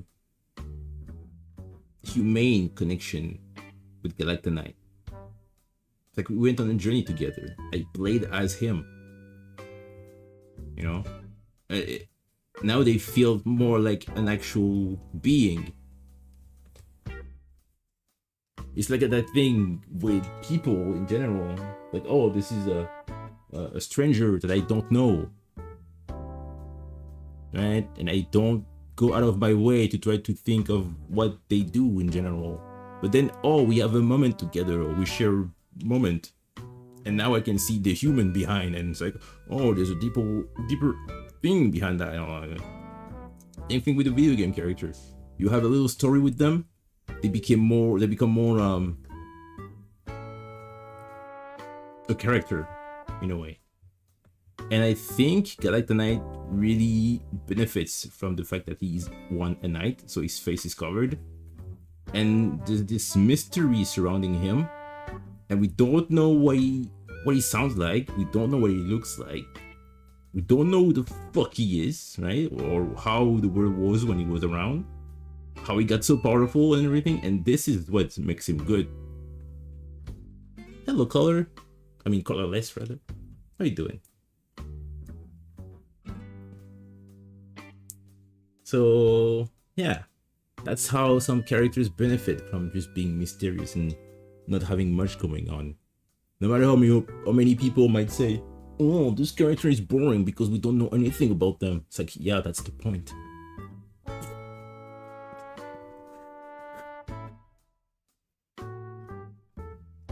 Yeah, exactly. It's a thing of, when you see a new character somewhere, you want to kind of see more of them because you're interested in them, but you know exactly how much you want to see them. I want to see this character again being mysterious. I don't necessarily want to see this character again in the same setting, but oh, turns out I'm on a mission now and I have to go to planet Sigma. And then I have to save the world from the population of Halalulala. Right, so the people of Halalulala are now saved by Galacta Knight. And Galacta Knight goes, ha ha ha, it's no problem. And he goes back to Popstar, and then he's ambushed by, I don't know, some sorcerers from another dimension. And they go, you are evil and stuff. He goes like, no, I'm serving the people. I'm a justice man. Right? Indicated by the fact that he has angel wings and he's, a white knight. But they are the evil people, and they want to frame him as the evil guy, and it's like, your power is no match for ours. We're going to seal you in a crystal. La, la, la. He goes, no, right? Send in the crystal and send through time. Like, oh, sorry. I like not knowing how it went down. Better.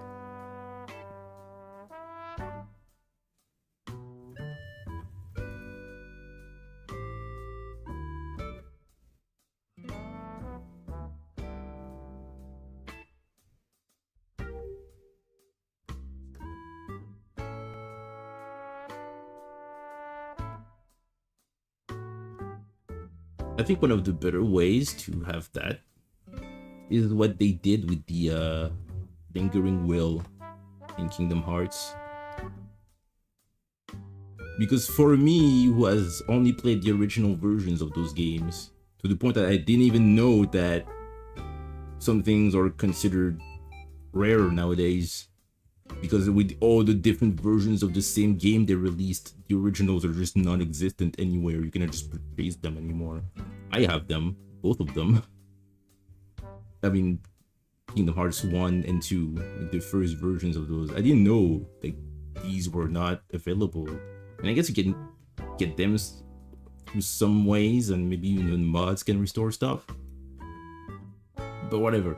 Yeah, there's a boss in the final mix version of Kingdom Hearts 2 that's called Lingering Will. And this is this weird armor that just attacks you for no reason. And it's a tough fight. I never got to play it because I didn't have the final mix version.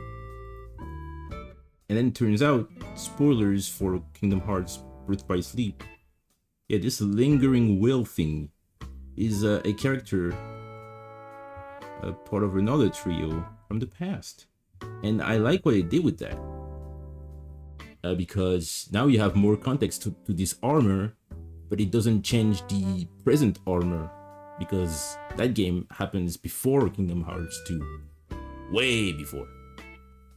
So it gives more context as to what happened and everything. And it doesn't change. I mean, I don't know. I just don't mind that at all. I think it's pretty cool that you're teased this one weird thing, and then turns out, oh, this thing has a history, and this is how they tragically end. I think it's just, I don't know. I liked it better because it was fucked up when you think about it. And I guess Galacta Knight would be also fucked up if it was a thing. So now I'm thinking about it and I'm like, is that really that bad if they ever make a Galacta Knight prequel? And I guess the reason for me not being too keen on the Galacta Knight sort of thing is because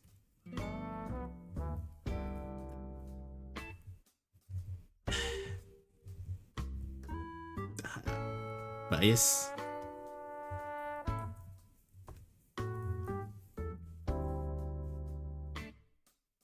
And maybe you know,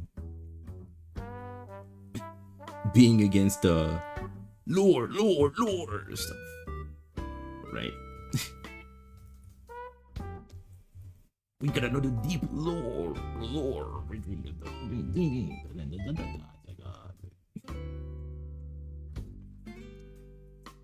That's all what it is, I guess. Everything is biased. Soul bias. Nothing matters.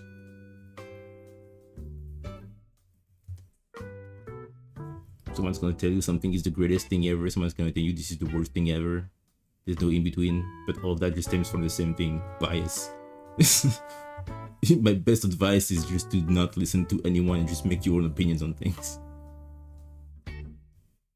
Someone's gonna tell you something is shit just because they had one bad event in their life that has nothing to do with the conversation.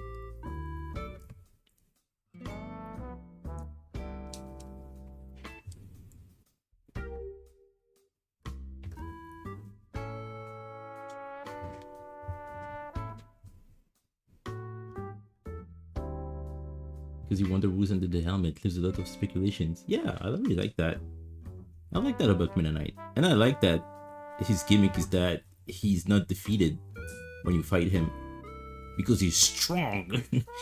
But the only reason he stops the fight is because his face is uncovered. And he's not really happy about this. I really like this trait. I think it's pretty good. I kind of do the same thing with Facsimile here whenever I have the fight system and all that. Where, especially with this form, when she's defeated in a fight, she doesn't like go down and be like, oh no, I have been smited. Oh. She falls asleep. It's a thing of the fight is over and technically you've lost, but it's not because you were defeated and you cannot fight anymore. It's because something happened and now you have to technically you've lost, right? And I like that with Meta Knight because it kind of keeps him it doesn't take away his strength. Other bosses that are defeated, they explode. Dedede, he gets a wacky ending. Right, he's just out of commission until next time he shows up. And Meta Knight, oh damn, my mask is broken. I don't wanna look at me. And he leaves. And I like this. This is interesting. I like different ways of having characters and their fight that indicates that you are equal when it comes to strength. But we need to find a way for the character to just stop attacking you for a while so you can move on to the next level type of thing. Yeah, she's big EP. She goes to Snooze Town.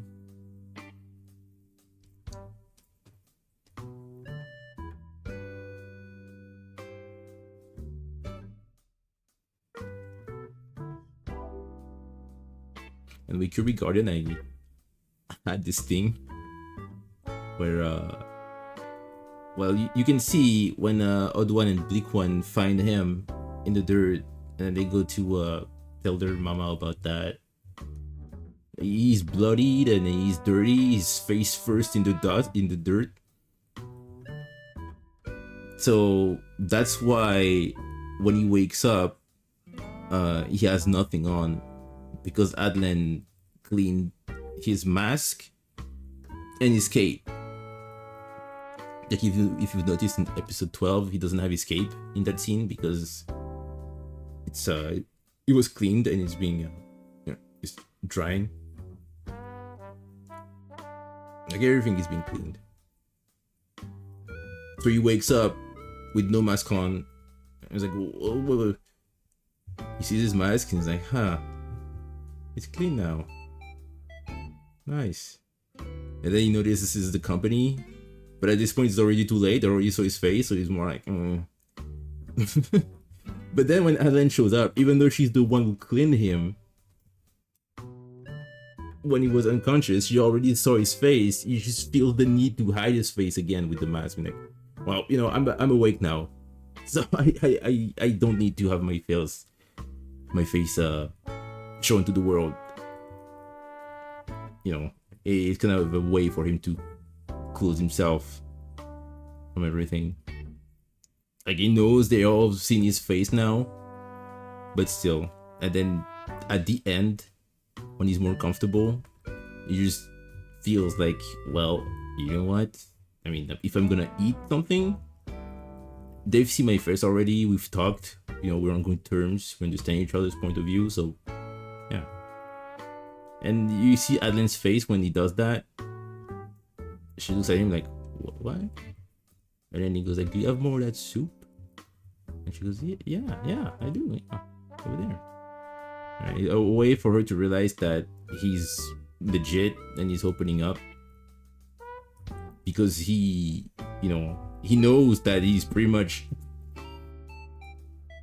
I mean, she remembers that what he did to her guardian after all those years. So he's willing to show a bit of a moment of weakness from him to show that, hey, I like that. All right, so he's pretty much done over there. And he's like, oh yeah, but I kind of wanted to have one more frame here.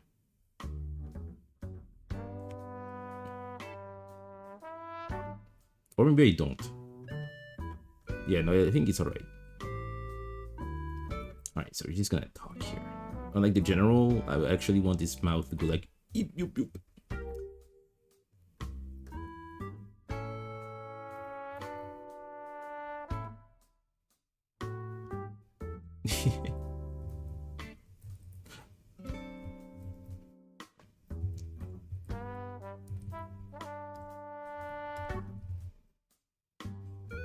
That reminds me,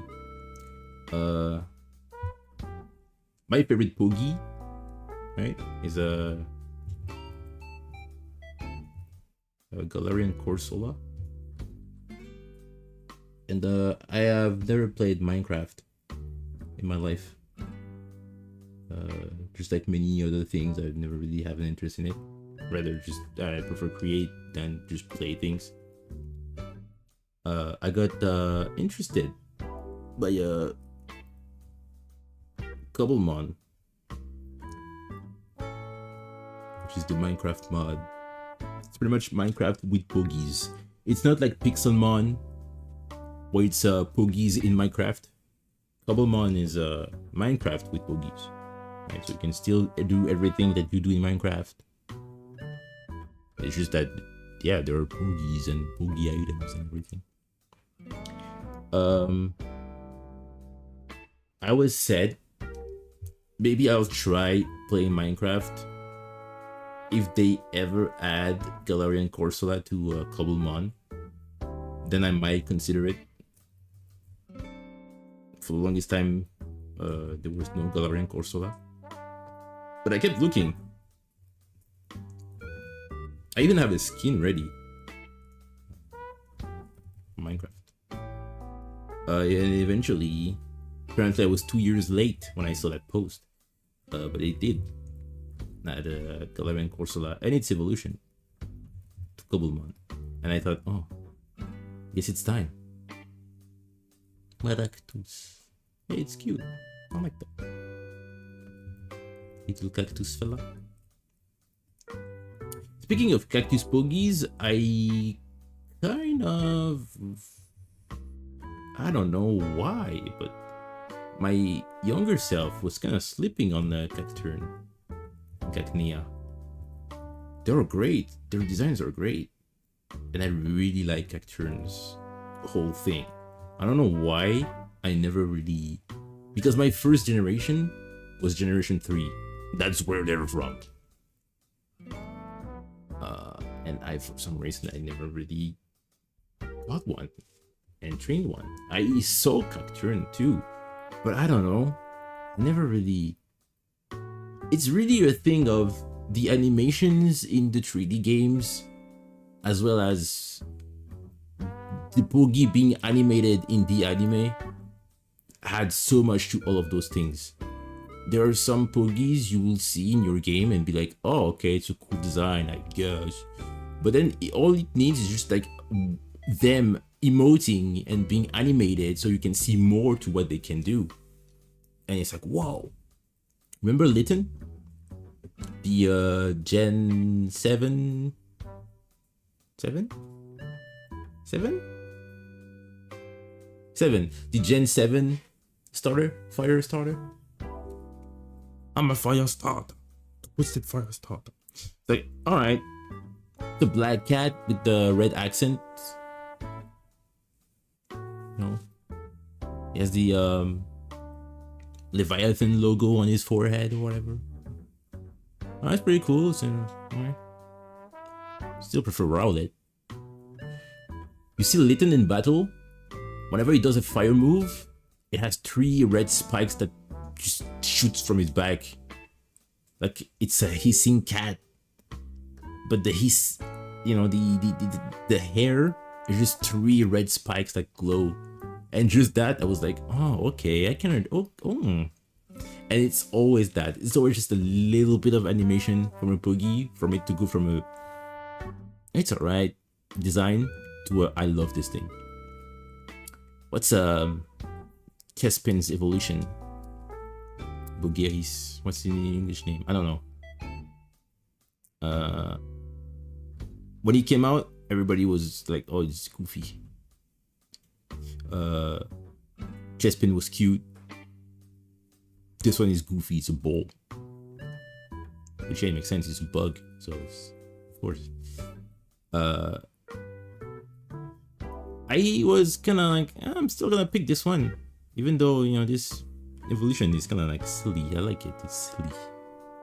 It has one animation in battle that makes it look really cool. It looks goofy the entire time. It does this one little animation thing, this little like, I'm ready. You know, I'm ready to throw hands thing. You know? And that makes it look so cool. For like a split second. And that's just what made me love it.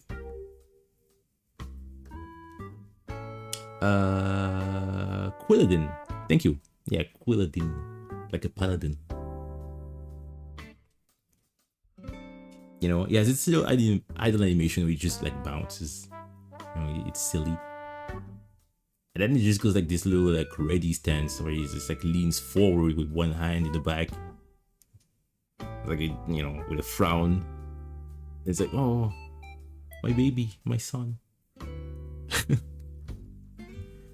And I love it. And I remember a plushie of it had angry eyebrows. And I remember looking at it longer than I should have. It's just a, I like it. It's really nice. I understand. Oh, I wanted that to still be like a cute hedgehog or whatever, but considering its design origins, it makes total sense the way it evolved, right? And it's a silly little hedgehog, so it's gonna evolve into a silly hedgehog.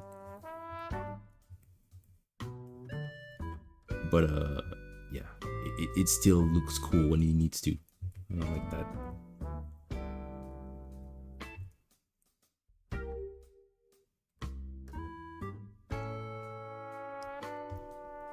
Litten.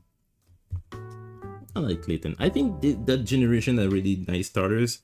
My favorite starters are forever going to be Generation 5. I think every single one of them is just perfect. I like the Tepig's flame on his forehead is cute. His little like gem on his tail is perfect. It lights up when he uses fire moves, just like one of my characters. The lower half of his body being darker makes the little hind legs pop out more. It's really cute. It's adorable. Really like the Japanese voice for it. Snivy is one of my favorite. I mean, Servine is one of my favorite boogies. Snivy is pretty cool. I have a Snivy plushie in my bed right now. I used to have a Snivy cap too, because in conventions we had caps for all those starters. Like a gaming convention when the game came out. Oshawott is just adorable. It's another adorable little otter. I like the spiky teeth. I like the little scalp thing. Yeah, Generation 5 just has great boogies in general. Scrafty is one of my favorite bogies too. Yes. I don't know my favorite gen starters, but I like Squirtle for a lot. Or one. Yeah. Little Squirtle. It's little fella. I really like Bulbasaur. Because it's sneaky.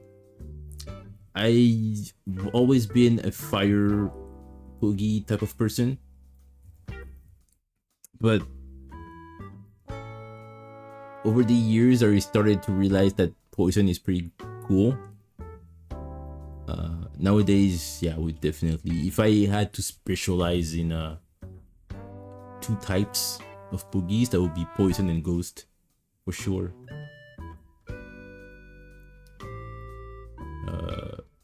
Poison is just so great. You know, with Bulbasaur, you show up and you have one move that poisons the enemy, another move that just takes health from the enemy for yourself, and then you can just like keep taunting them by just doing moves that don't do fuck all. So you watch your prey just dying because it's poisoned and being vampirized and shit. Like, yeah, you go, Bulbasaur, you go. I hope that doesn't turn you into a psychopath when you evolve. Which it didn't. It's just, I like that. I like moves like that creepily take away health from the enemy, and if you can also get more health from that, that's a bonus.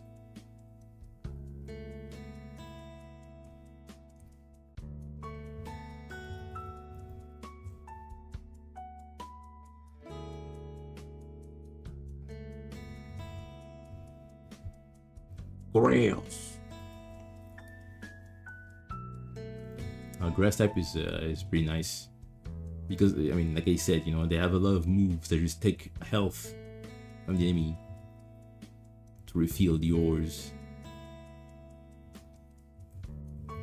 Also, there are so many grass types that are just also able to learn poison type moves, so that's also a thing.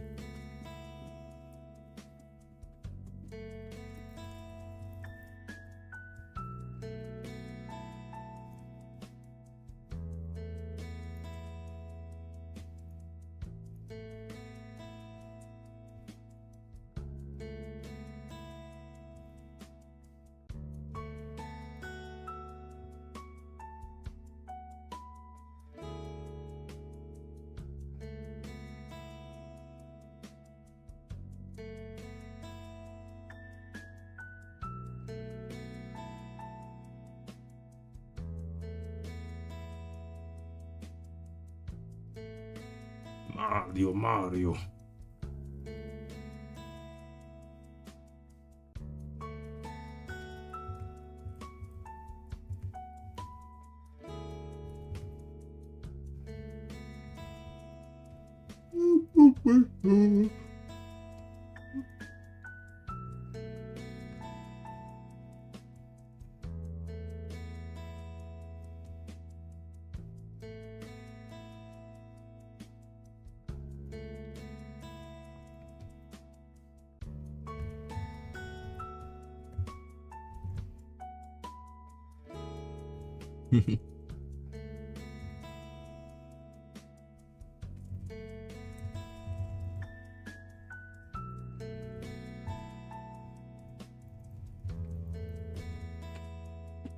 Oh, yeah.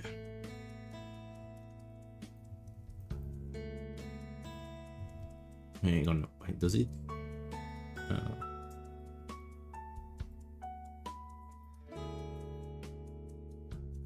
I guess it looks alright. Alright, I'm gonna keep it this way. Alright, it's done, it's completed. Boop, boop.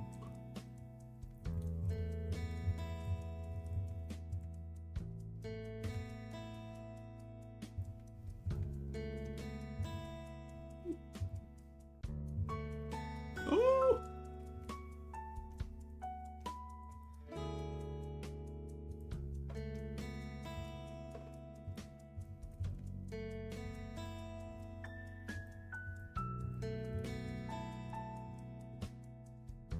I mean, you know, gotta wait for it. Might happen. Never expected they would do anything with Scrafty, and turns out he has a Mega now. I mean, Corsola was never my favorite Pogi to begin with. I just like the Galarian version. It's just my favorite now because of everything about it. And I mean, it made sense considering I think all Galarian variants also had evolutions, so it made sense for it to have an evolution too. What's the name? Cursola is alright, but with the strats I'm going for, Corsola is better with the Neviolite, so mine is still not evolved. She's great. She's called Mortis, right? I have Pokemon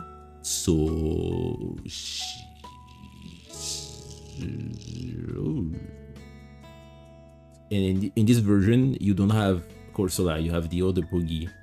But my buddy Lucas Yotimotes has Pokemon version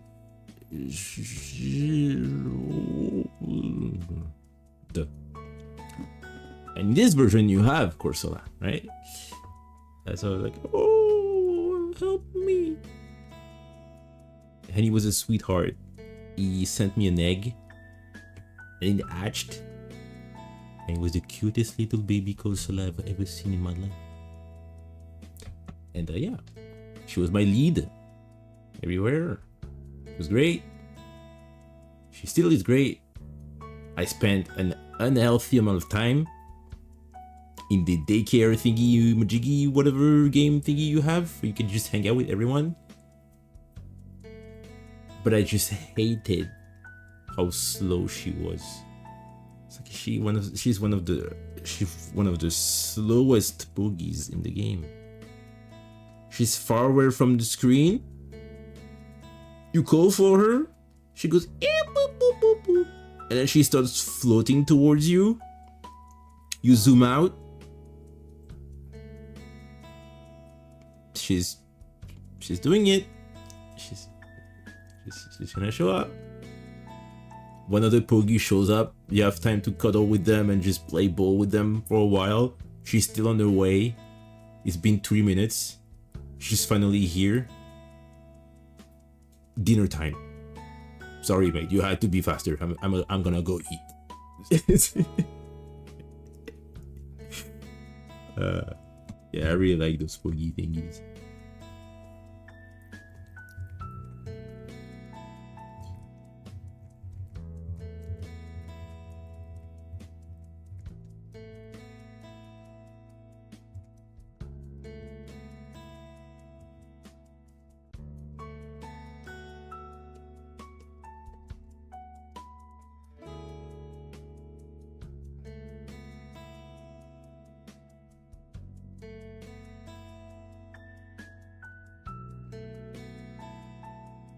Oops, fuck, no, I forgot to change. Ah, la la.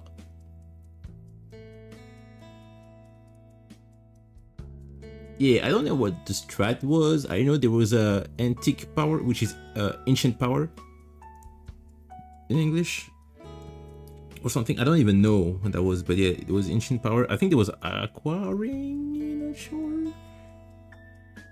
There was a shadow sneak, I think. And another move. And yeah, it was great. Yeah, there was another move that steals health. I don't know which one that was, but there was a move that steals health. There was ancient power. It was shadow sneak, and another one. I was distracted with the Galarian Corsola.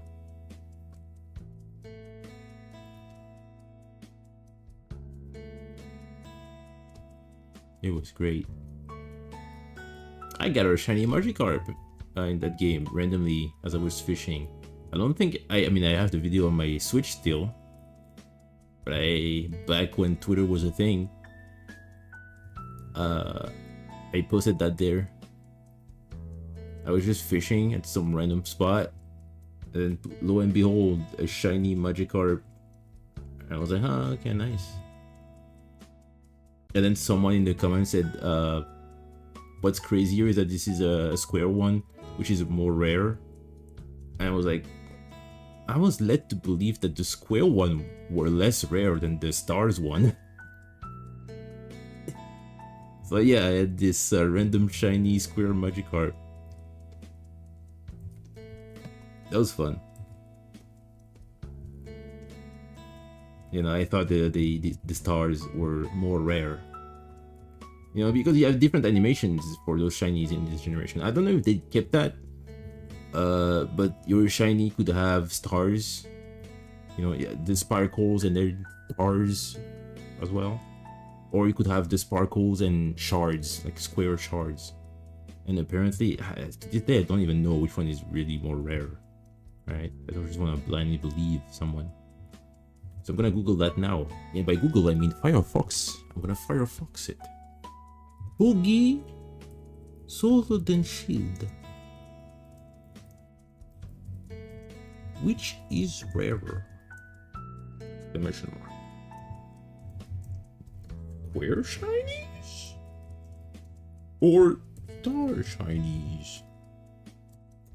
Question mark. Square shinies are an ultra rare variant of these rare porgies.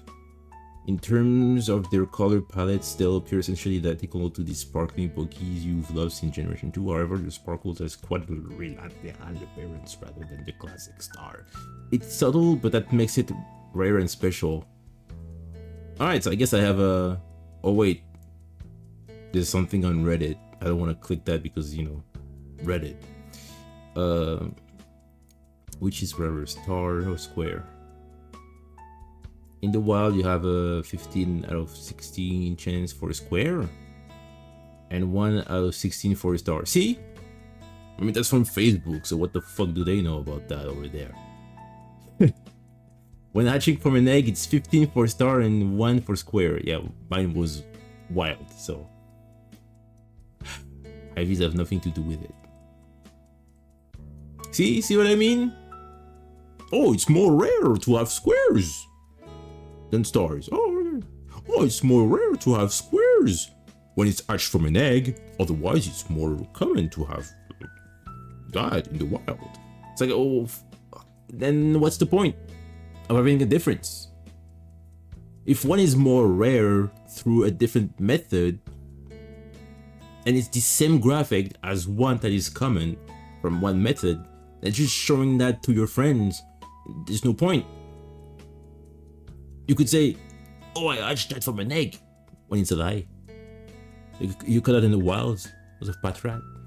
Get a Patrat with square stars. 15 out of 16 chances to get one. If it's shiny. And you say, oh no, I got that from an egg. And I guess you could say, you could watch if it's hatched from Route 1 or whatever. You know what I mean?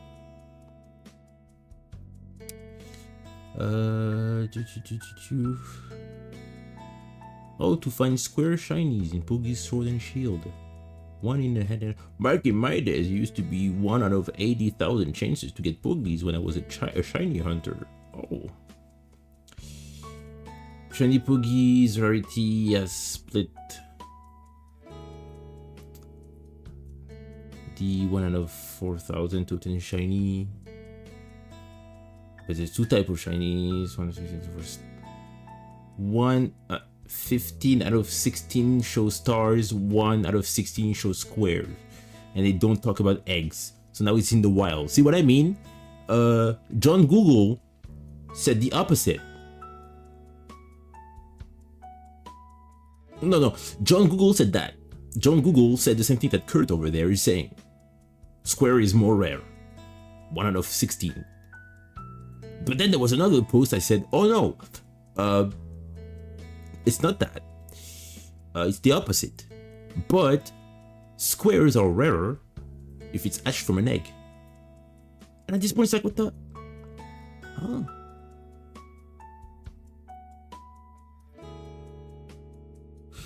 Yeah. Yeah. I was a bit. I mean, I was not like, oh, back in my days, you know. But I was kind of sad, confused rather, when they decided to have the odds of having Chinese. Also, the fact that they decided to just block legendaries from being Chinese. What was up with that? They started with Gen 5. You couldn't get shiny legendaries and mythicals.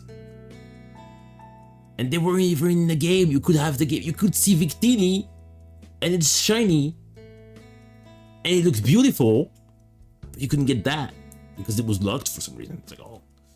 Alright, so I just closed Firefox, and to this day I still don't know which one is rarer, the square or the stars, but whatever. Zekrom shiny is awesome. I love it. How does Reshiram look? I think Reshiram looks a bit more golden. How does Reshiram? What is Reshiram's shiny? I like the Unova trio names because they're really stupid when you think about it. And then you start to realize, oh wait, every Pogi's name is stupid. Like the ones that haven't been translated, they're just as dumb as the translated names, no matter the regions you're from. And I love that. I return. Welcome back, Arol. We're talking about Poogies and Shinies and how my Magikarp is maybe rare or maybe not. Because to this day I still don't know which one is more rare. What was I looking for? Yeah, Shiny Reshiram. I think Shiny Reshiram has golden like colors on his neck.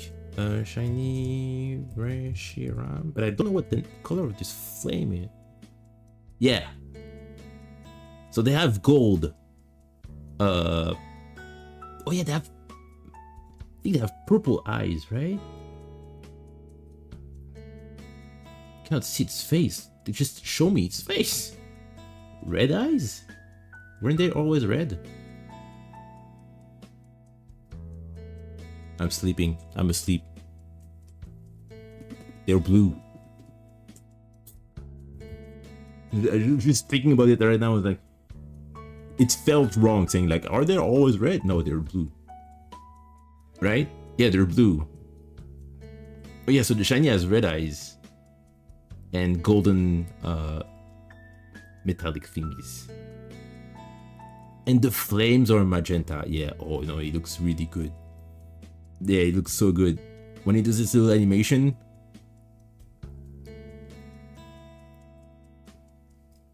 Yeah, the flames are purple. Like magenta. It's really cool. Oh no, it's a really good shiny. It's really regal.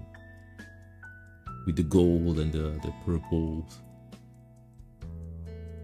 But shiny Zekrom is also good. Yeah. To this day, I'm still confused why Reshiram is called Reshiram, not Reshiram. But then, Zekrom's name would have not made any sense. Because white is Shiro, right? Shiro. Reshiram. But black is Kuro. So Zekurom.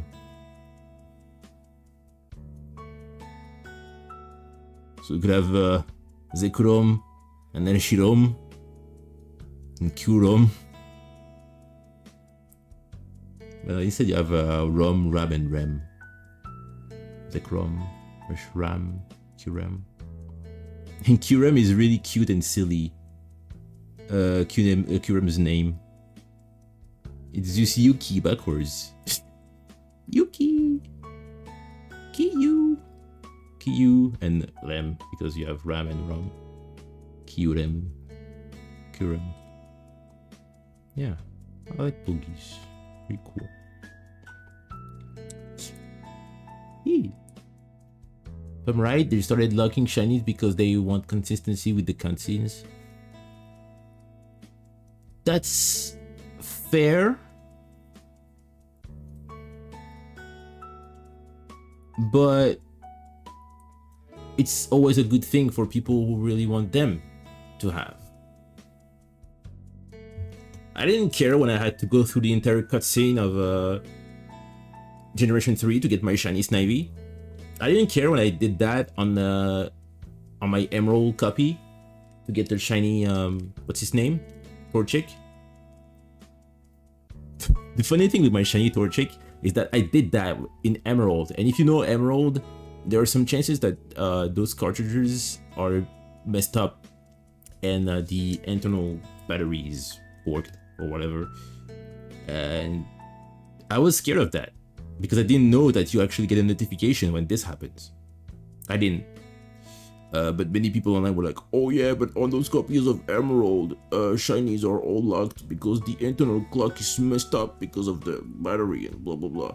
I didn't know that, but I kept going to hunt for my shiny Torchic, and eventually I got it.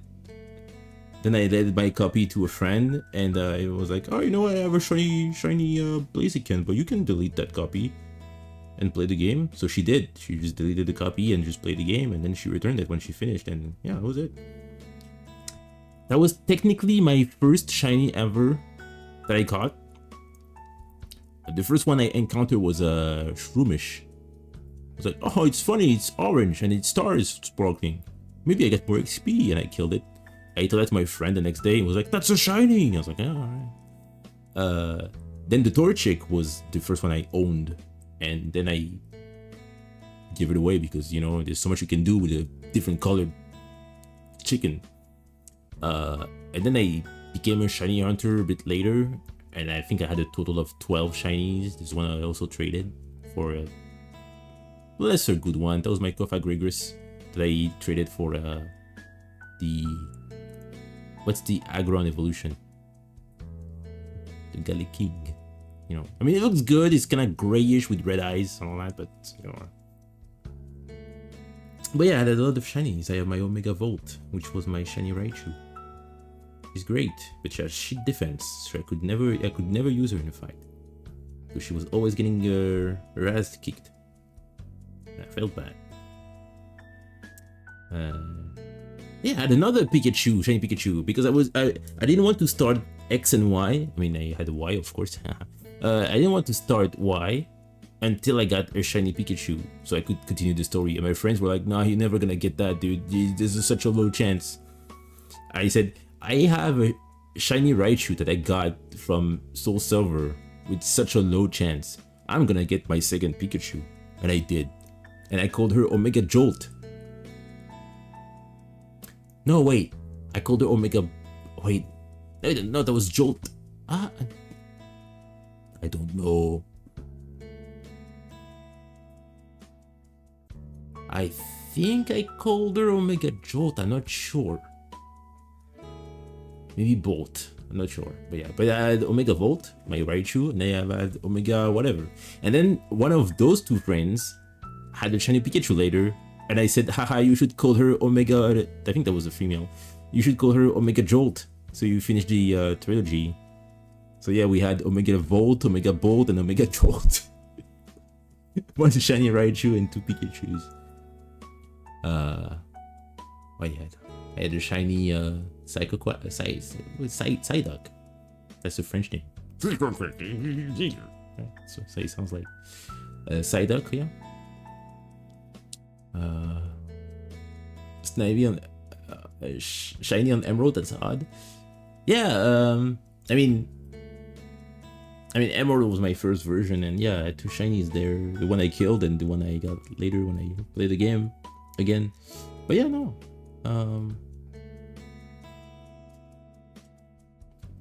I like the animation in Gen 3's stars. They're just like sparkling, rotating stars. Like, good. Alright, so this is finished. That's 2%. Gonna add that to the notepad. Oh, yo, yo.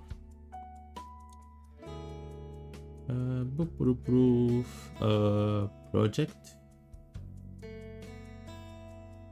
Yeah, project. That's 2%, right? So 4 out of 10 on scene 2. We at 90%. Wow. 90%. That's crazy. The beginning of this week I was at 7 still. So it's doing pretty fast. Now I can work on this.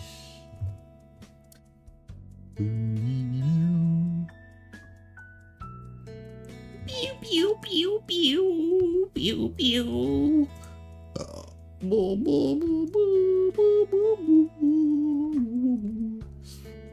And all that. Emerald is so weird. Since it only gives a specific shiny frame per randomized hidden ID numbers. I didn't exactly know how it worked differently from other generations. Because yeah, it was different in the previous gen that started the shiny thing with the they have different stats and all that. I saw the princess to invite us on a picnic, Luigi. I hope she made lots of spaghetti. Luigi, look. It's from Bowser. I'm gonna get water. Dear pesky plumbers, the openings are die. I can't find her. Find the princess. Can you wait? Hang on.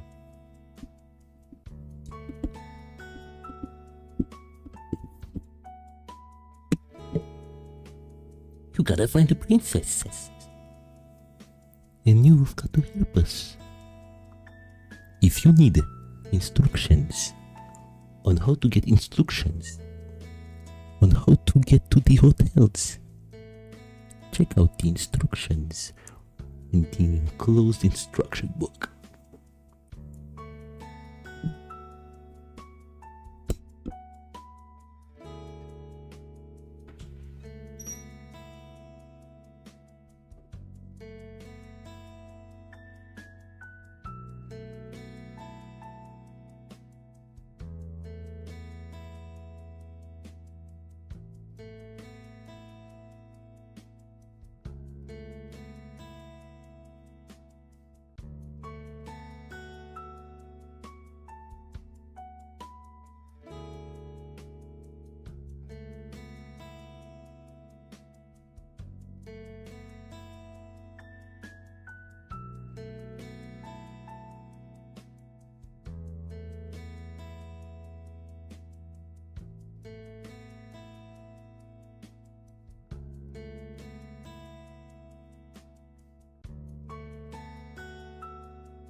I'm here.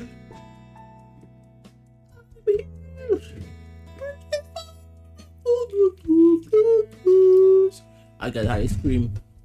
So I'm gonna take a real break from drawing for now. As I'm enjoying ice cream. The stream is not over. It's a little time for me to relax.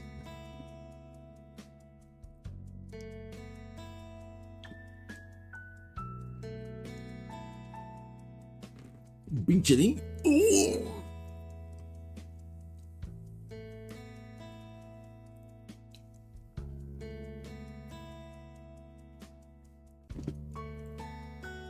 Don't you need to remember finding your three? Zubat, Onyx, and Nidorino. And you finally played Fire Red Leaf Green. Because I was in separate zone. Oh no!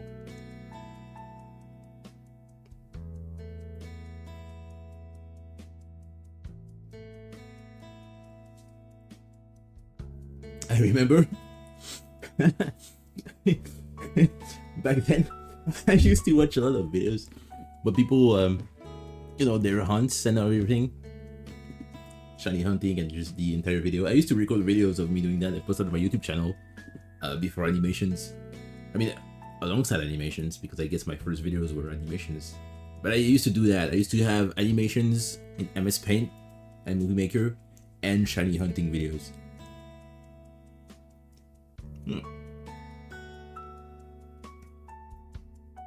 I used to watch videos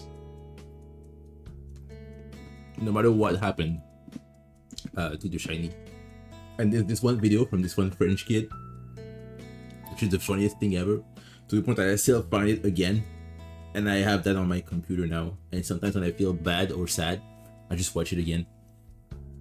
And he's trying to find the shiny Regirock.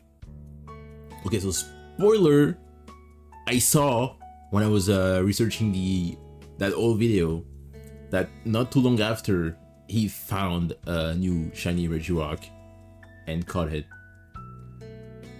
But the original video is so funny because he has this Relicanth.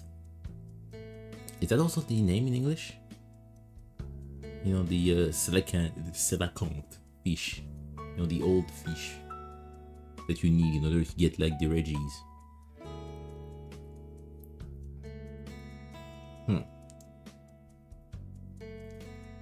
He uses a water move. Don't know which one. He's like, please no crits, please no crit, please no crit. And he does a crit. And he starts swearing and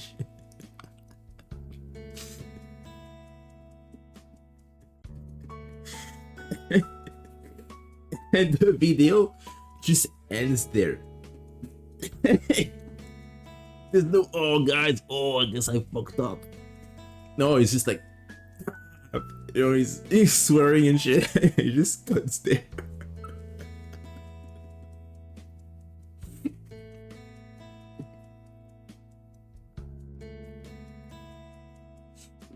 When I'm here, taking a break, I'm gonna have accidentally go on an adventure, so I can have something to look forward to when it comes to her.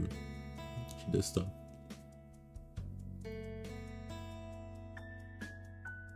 Yeah. Ralts was my second Pogi ever. I remember, and it's a weird thing because I remember every other time I replayed Emerald, I would always go for kind of the same Pogies I did the first time I played that. If I had my Torchic, I didn't catch anything before I had a Ralts because I thought it looked cute. And of course I had a Pikachu at some point, the Safari Zone. And my first playthrough, of course, you know, you have the Blaziken that's OP, and then when it's dying at the Elite Four, your second strongest Pogies is not as strong. That was my Raichu, and I reset the old game because I was like, oh, there's no way I'm gonna beat them. Let's restart from scratch. And I did. But before Raichu showed up, God of War was my second strongest Pogi. So yeah, I really like the Torchic and the God of War combo. Because what I do when I play RPG games like that, I like to think and imagine the relationship that every single one of them have based on the personalities and the the stats that they have. So I used to think that yeah, the God of War and the Blaziken were best friends. The Raichu was just I don't even know what exactly was its relationship with the others. I had the Ludicolo. Ludicolo was just the hype man. He was always there when people were down and stuff. You know, I had little stories to connect more to those Pogies based on their personalities and all that. And it was great.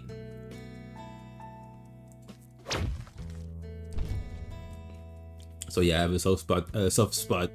Even though they're not my favorite Pogies, I'll always have a soft spot for Blaziken and God of War because I remember them just being best pals no matter what. When I knew there was a double fight coming up, I would always switch to these two being, in front.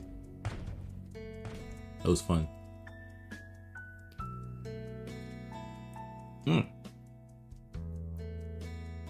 So I like games like that,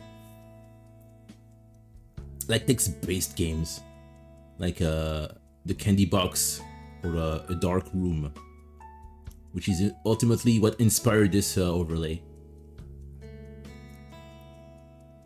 It's like everything happens, and while you do have some graphics to indicate what happens, you have characters showing up on the overlay, you have enemies and moves and stuff. It's just there to give you an indication as to what's happening, right? And to not keep things boring. But what's more interesting in those games is how you imagine them going. Well, I don't know.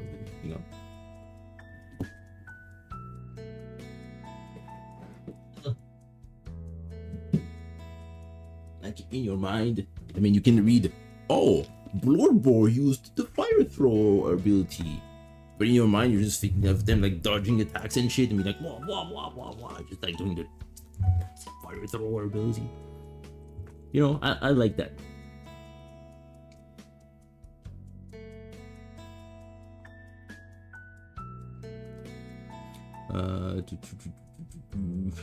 Wait, I mean, I could just do that.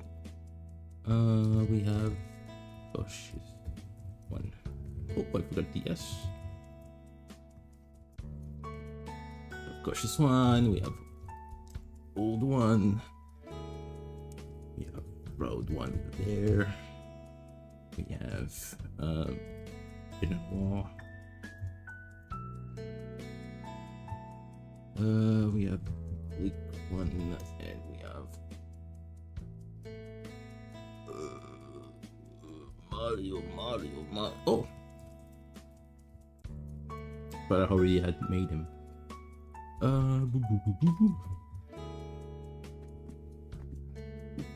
Yeah, I always had that when I used to play Pogi games, because it's not really something that's gonna happen in the game, right? But I always thought that there's a reason why the developers went out of their ways to have different personalities.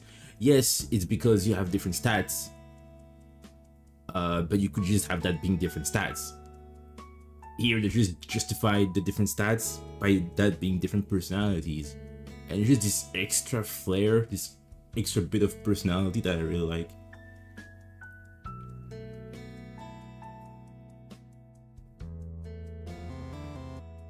So I made the most of it.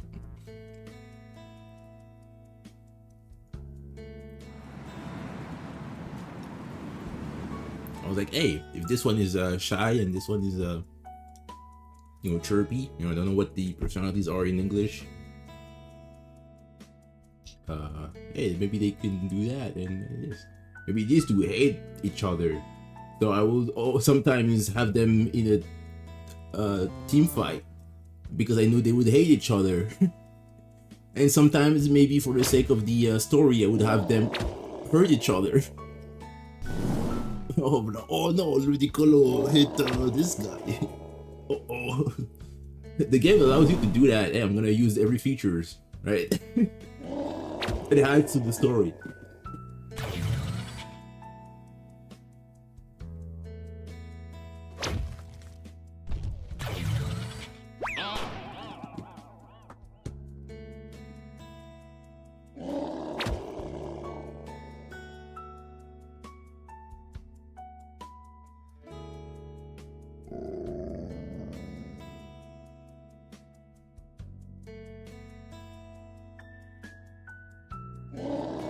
intense staring context. At this point, she's won. She's won. Nothing needs to be done. She's just won. Even though she's stalling like that, the enemy is stunned. Cannot do anything. And there we go. Oh. I mean, there's a chance that the enemy can just be not. Oh, okay.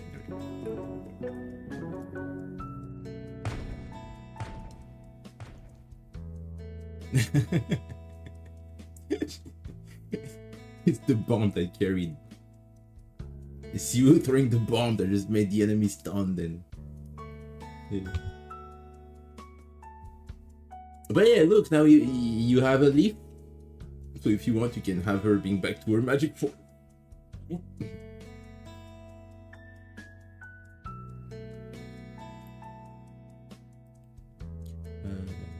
With only physical moves. Oh. Like it's as a little challenge. I think that's pretty nice. Hey, you know what? Oh yeah, no, there's only one ingredient now. There's no mix anymore. You know what? That's actually a pretty nice idea for a challenge.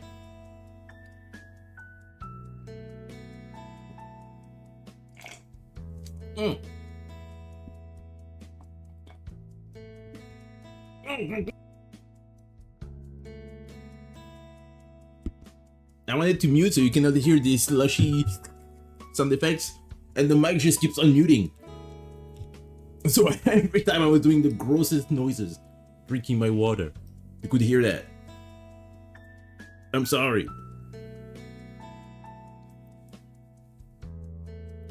Oh! Wait a minute. I forgot. Yeah, there we go. I forgot. 2 AM has a nice song in the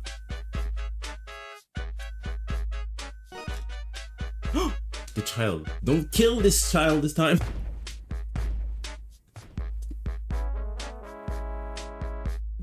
She needs to survive.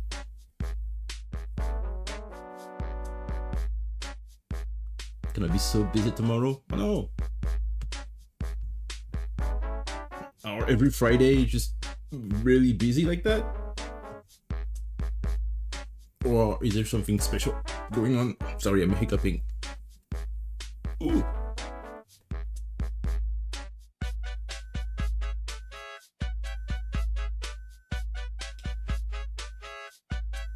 What happened yesterday? We don't speak of what happened yesterday. I think yesterday, no, I can actually look at the files. I can look at the memory, somebody's memory.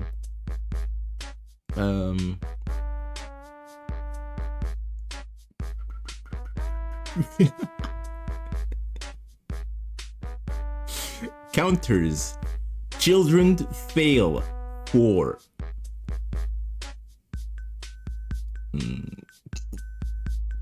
Children saved 0. Yeah, there were 4 children yesterday, and there are no children anymore. But there's one now. I mean, you cannot see her because, you know,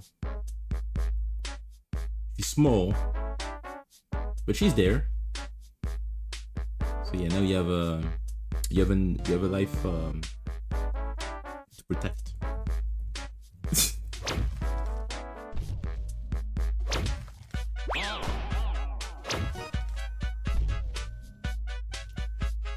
There we go. That's one of the reasons the enemies are so strong, and this form in particular likes to stall, is because being able to assist facsimile just makes her OP. So there's something that can just prevents her from being an absolute beast. Hey, you know what? All of those can actually be. Oh, except this one. You know what? I'm just gonna do the easier ones.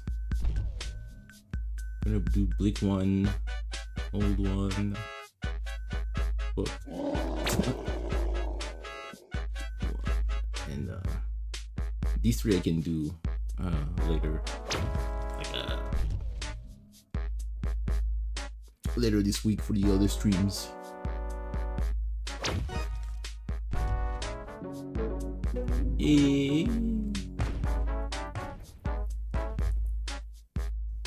Beep beep beep beep beep beep beep beep beep beep beep.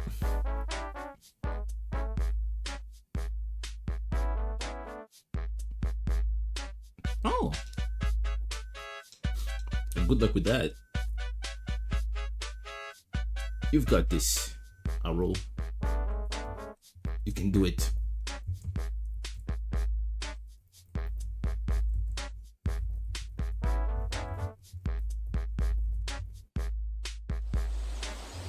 Tall grass.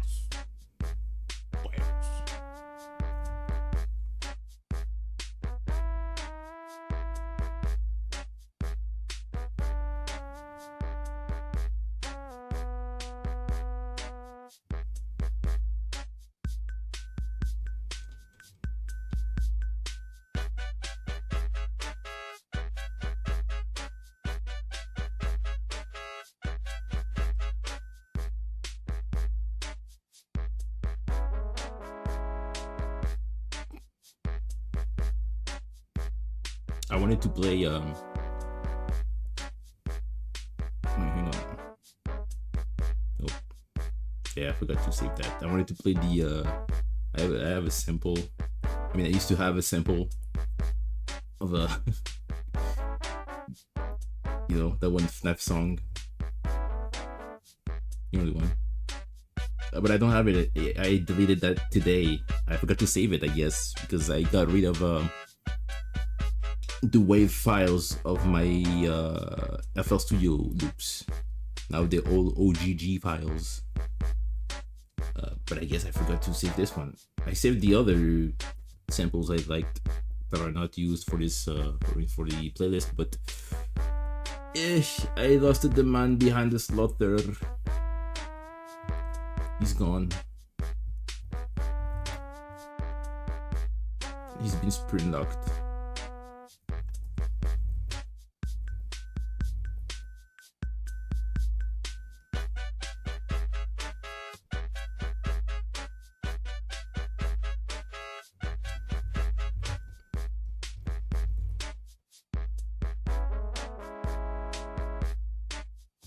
I don't need half of those materials.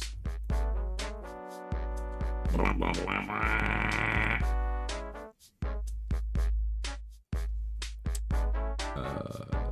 don't need the soul. I don't need other one. I don't need someone. I don't need the other one. This one.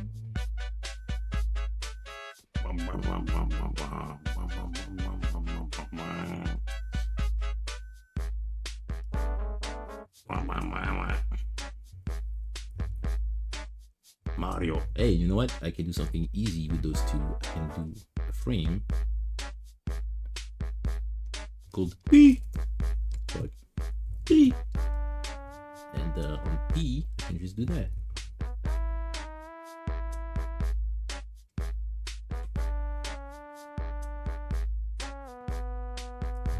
It's one of them strats they don't tell you about.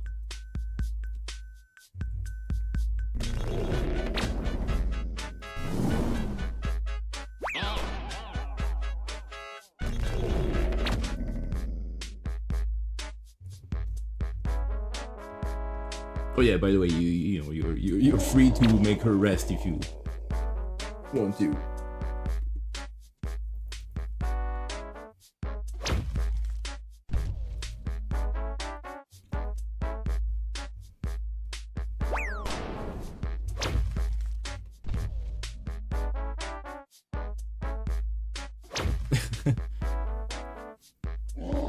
I can do it. Just one more day. I'm holding out the birthday vacation. Woo! The birth month vacation. Yeah. I want to save my money so I can buy more games on my Switch, but it's not fair to be on. No! Don't let the snacks consume you.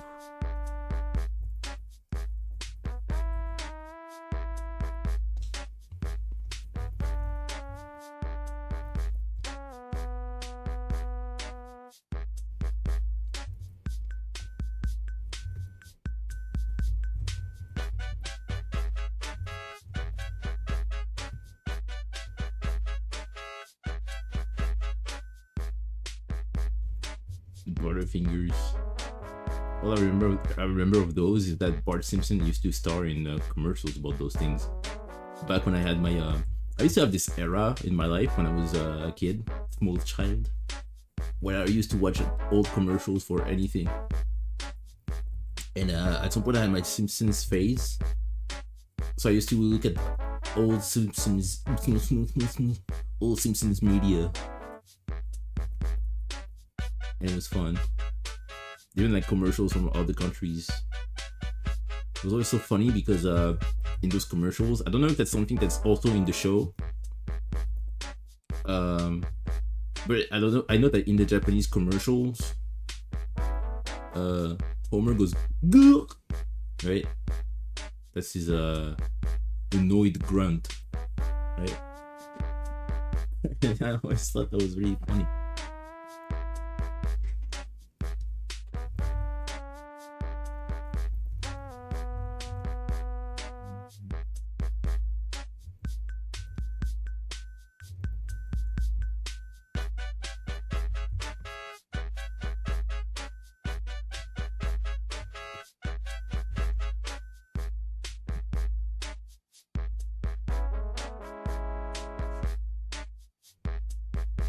I used to look at find obscure websites that I had never seen before. Taro, Kirby, The Simpsons, and everything. I used to look at a lot of stuff when I was younger. That was also like a weird era because Kirby was not as well known anywhere back then, it seemed. Also, I thought, I mean, not as much as he is now, but I remember I struggled to find stuff. And then I found niche places, and it was like a gold mine. And it was this thing of, oh, I found this great website. And then, oh, it's getting late, I have to turn off the computer and go to sleep or whatever. Oh, but tomorrow I'm looking forward to this. That was before I even knew about the fit. You know, you could add pages to your favorites or whatever, so you could go back to them eventually. So sometimes I would struggle to find that again because I didn't know that history was also a thing apparently. Me trying to Google the same things and do the same pattern of website hopping I did in order to find this old website with this gold mine of obscure things. Not knowing that all I could do was just look at the history and be like, oh, you went there yesterday, click that again. It was a magic time.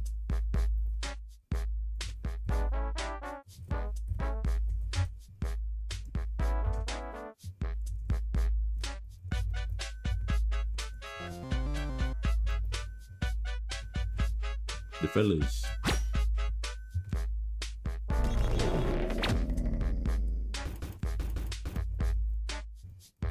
What's up, little robot game? Zoo.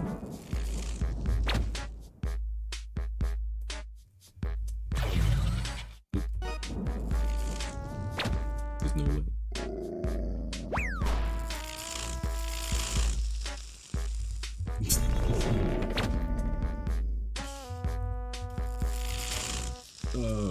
It goes from luck to bad luck to extreme luck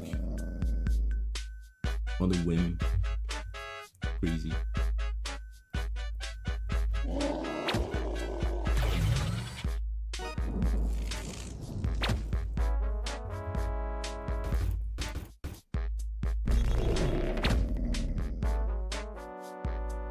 The Butterfinger bag. An entire bag of that. Oh, he doesn't have his cheeks here.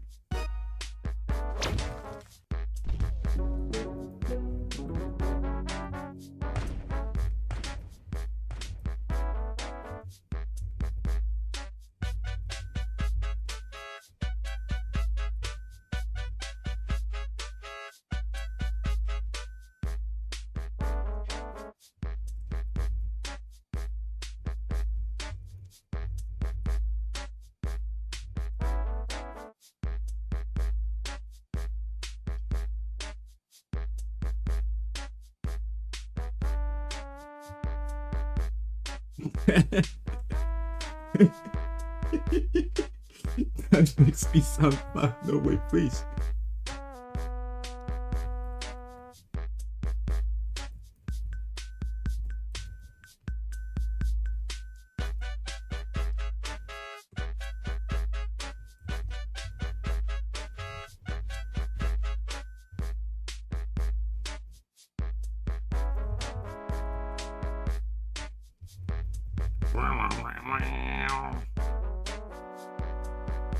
Yeah.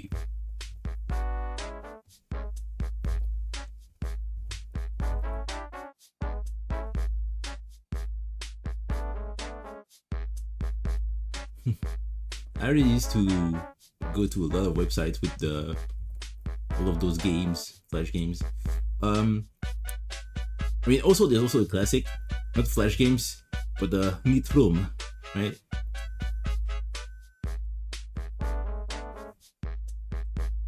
For the longest time, I only found those games in other websites.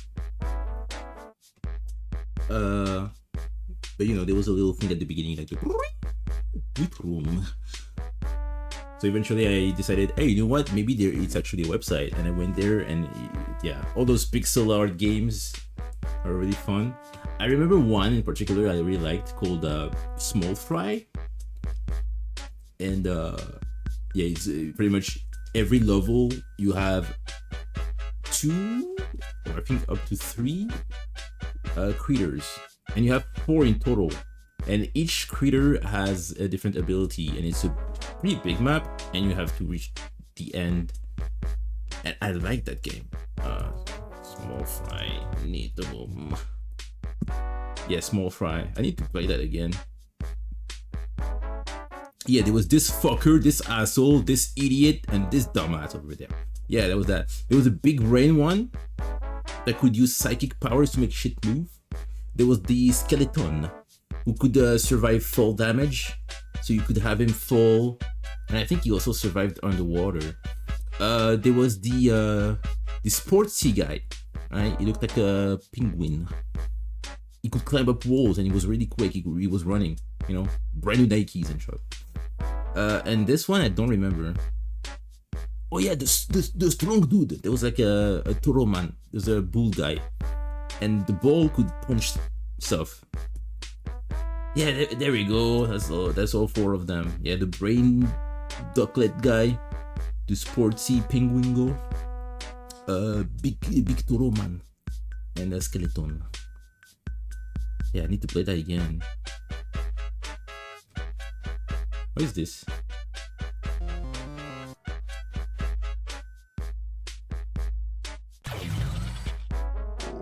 Or is there like fishing stuff? Is that a thing? Oh, tiny fry, okay.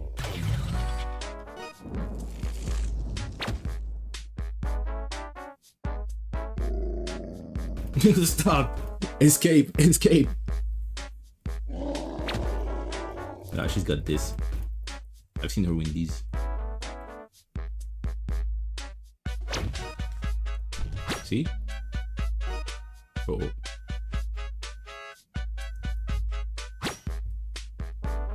Oh. See? She's in. She's home.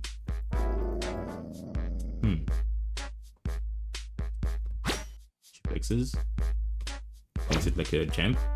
1 hit KO. Wins.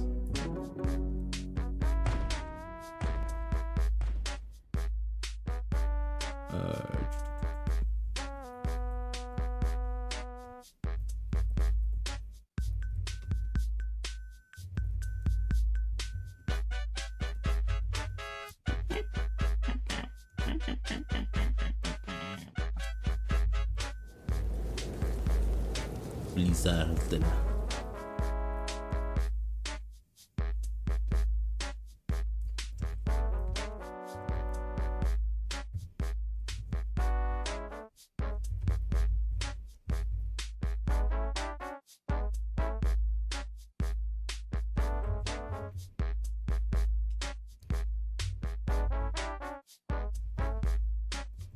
Oh yeah, I forgot the child was still there.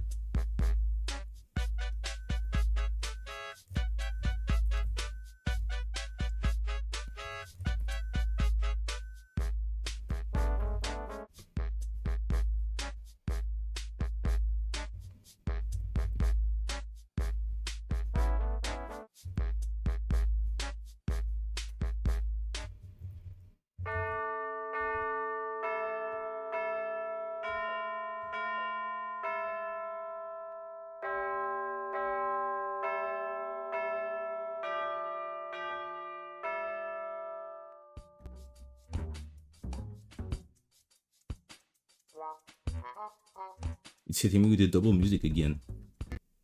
Nook, stop, do that. Stop doing that.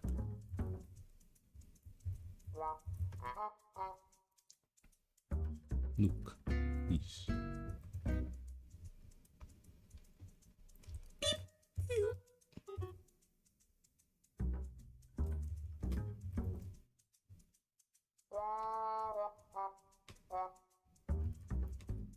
Fucking Charlie Brown music. Yeah.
I want that to.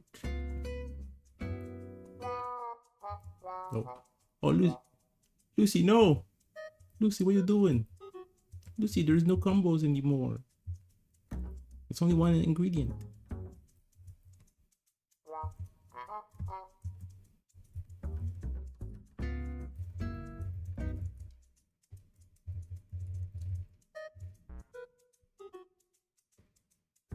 Yeah.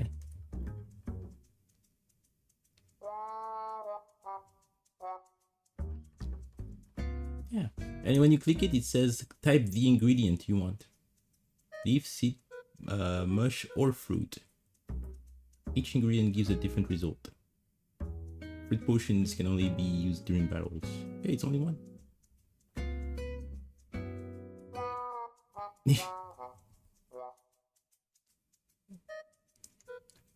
My back. I'm okay.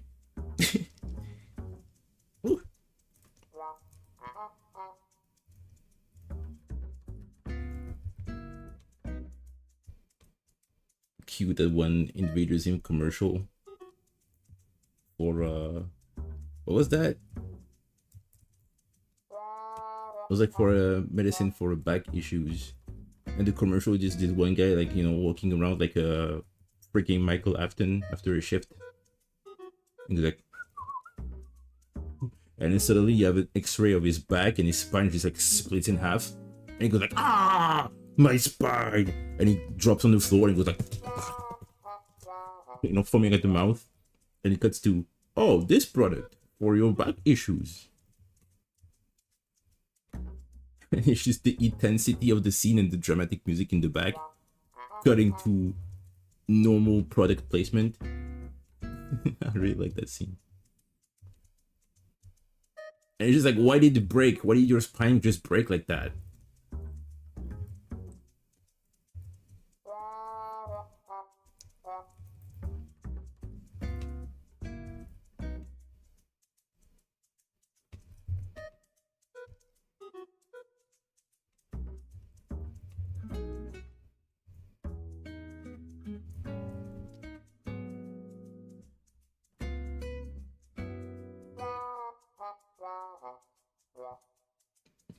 So we had to cry them before battle. Oh no, you have access to the cauldron even when facsimile is walking. You can just create anything. It's just that you cannot use the form potions that you craft in a battle. You can change facsimile's outfit in the form that she is in a battle,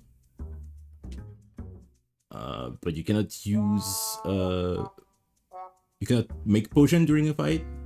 You cannot change facsimile's form during a fight, but you can do all that, you know, if she's resting or not. Just that when she's resting, you won't have events, but Phoebe creates bombs, chance bombs.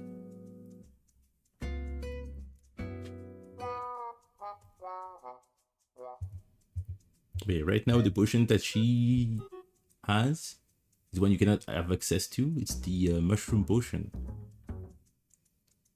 You have a leaf potion, so you can make a leaf thingy if you want.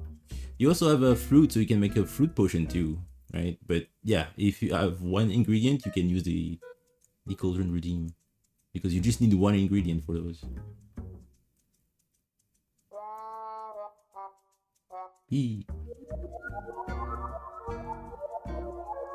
Axias artas logdin.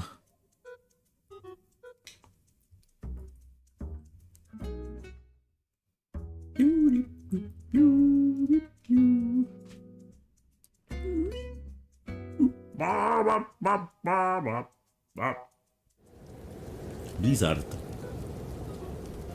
That's where we were. Ooh, there you go. Yeah. Have you have a leaf potion? Yeah. Alright, so he's finished. I can make a old one as well. It's pretty easy. Thank you. This is a little funny tiny facsimile. Woo! It's been like 5 days since facsimile has reached her normal size again. She went through a swamp, a blizzard, 3 desert, a forest, the ocean. And now she's back to normal. She went to some villages, people were like, hey, it's you!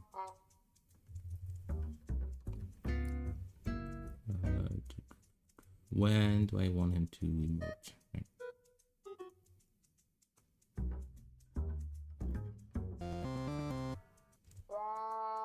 I guess here.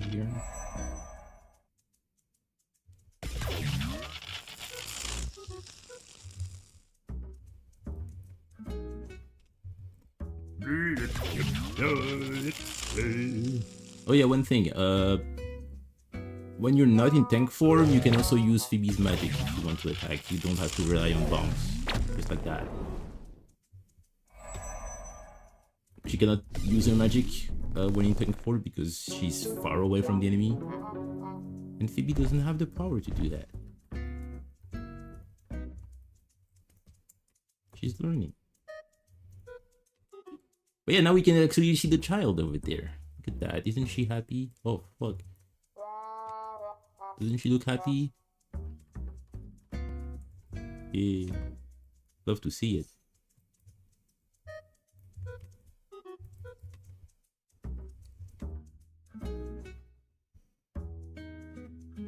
Oi, oi, oi.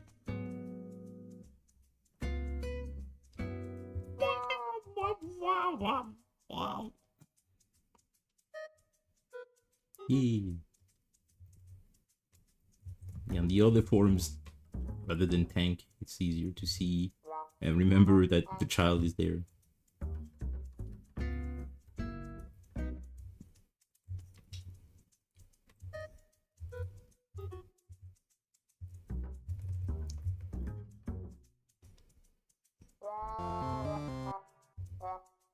Punchy. Fruit. Oh, that's what I needed to do. I needed to have oh, there's a lot of them.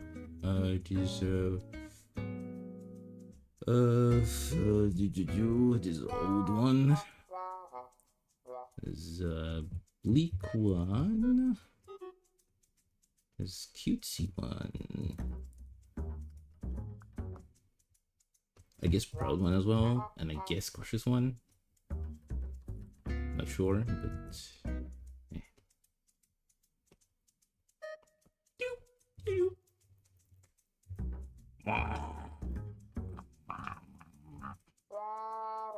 Maybe it tastes like purple.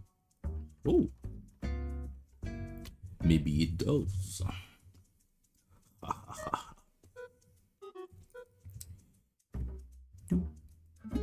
Looks more pink. It's funny, it looks like the cider I'm making. It's almost done. On Sunday, it's gonna be finished. And try it. Nice. Apple cider. Put some fruits in it so it looks pink at the end. It looks like a pink punch.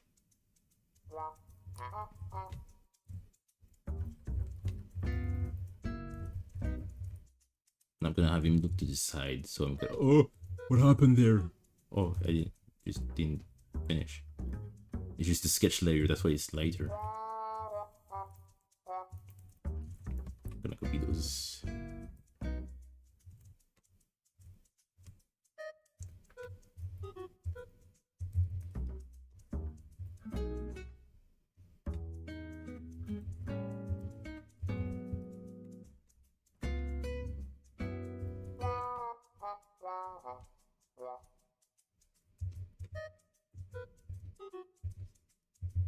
Yeah, I'm looking forward to whenever every outfit is going to be unlocked.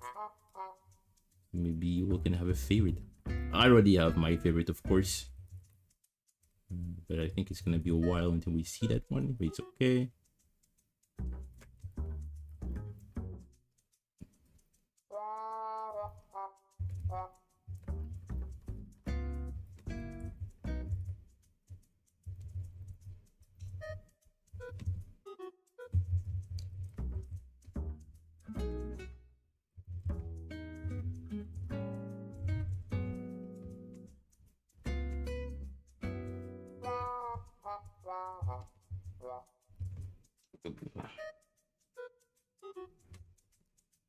Ooh!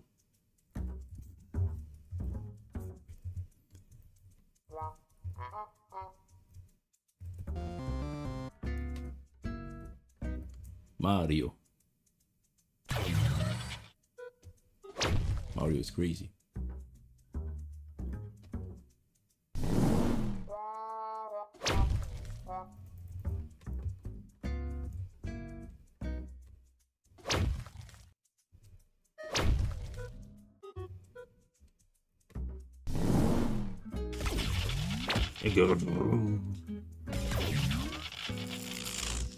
And just like that, she wins the game.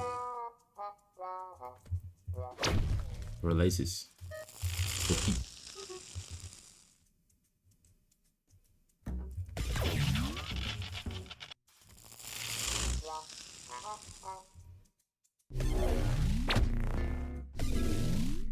Oh, isn't that cute? Mother and daughter doing the same thing. Oh no!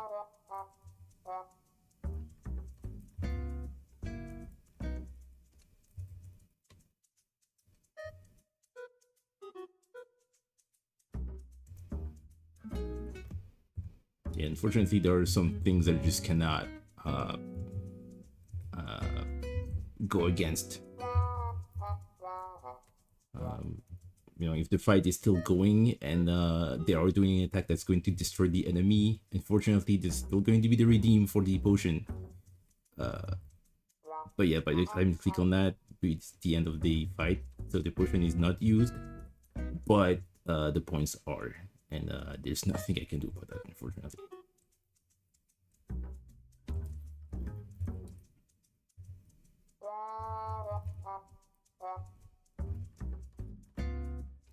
Mother-daughter Kamehameha.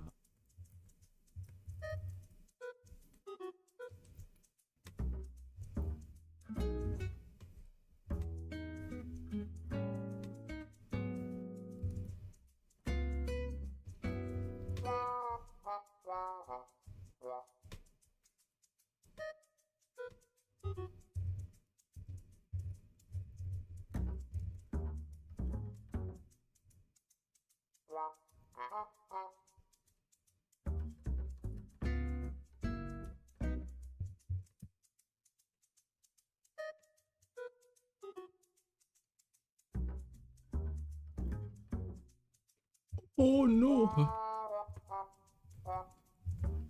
There we go. And now,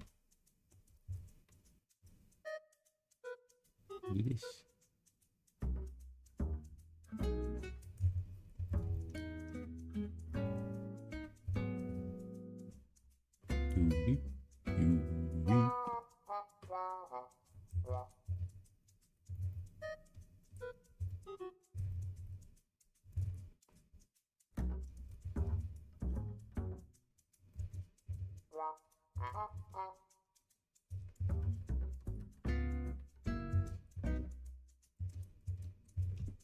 What's your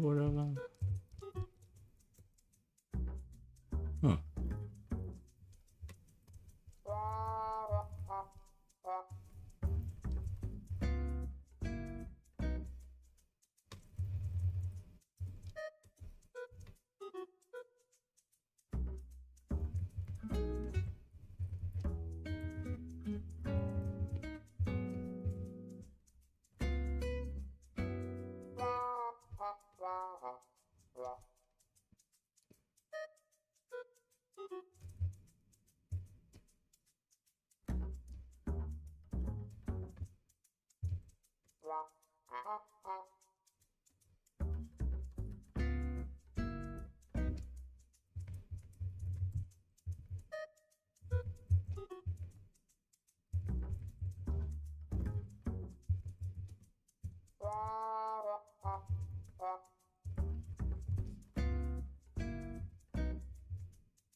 Oh yeah, yeah.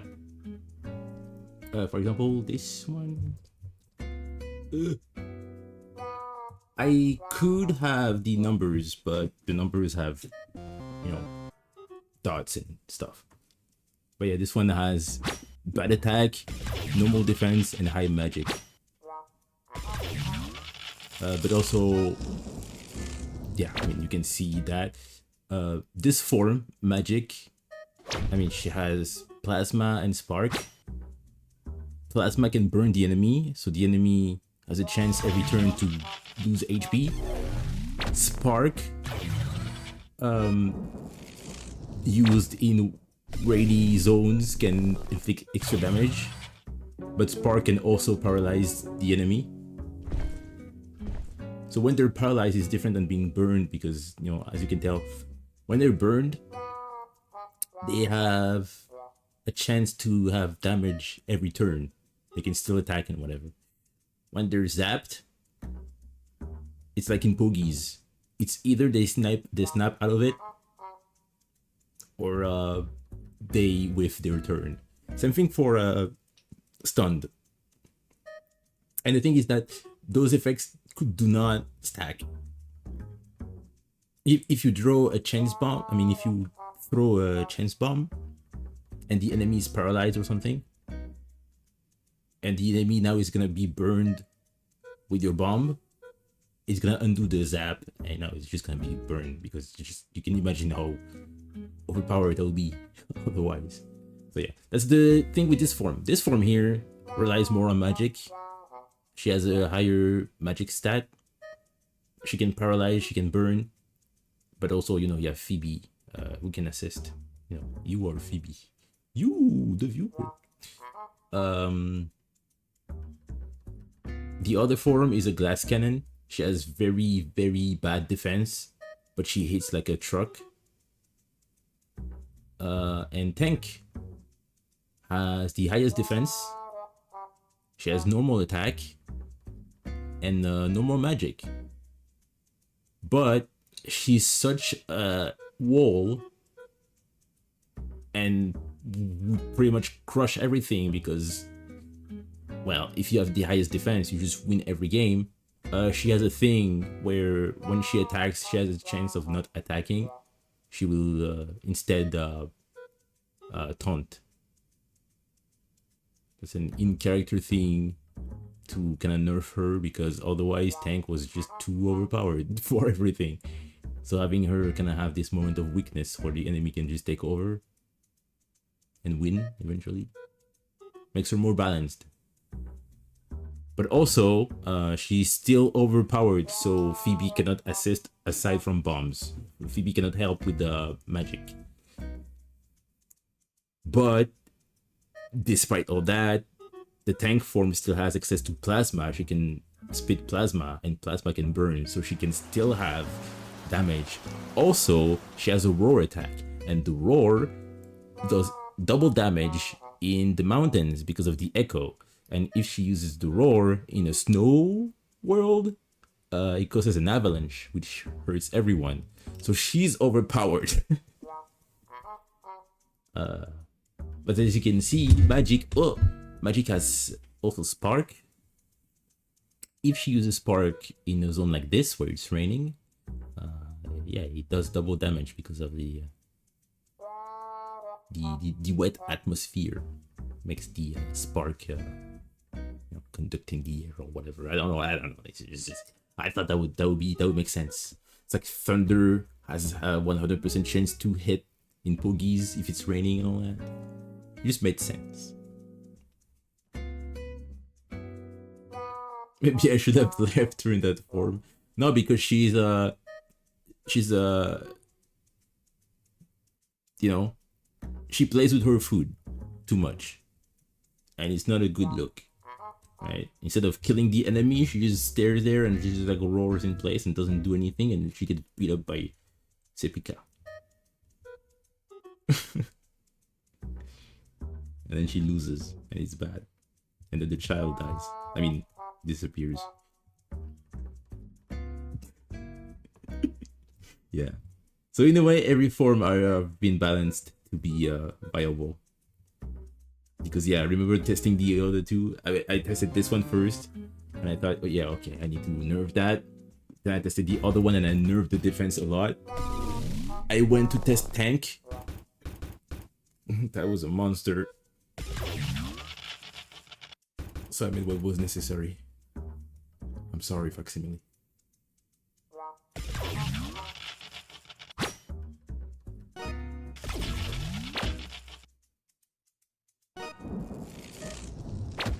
Yeah, and Phoebe does that too.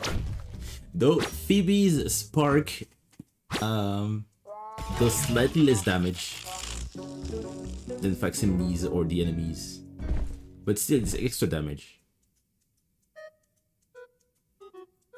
I think it's just 1 point lower in attack, but still, hey, makes a difference.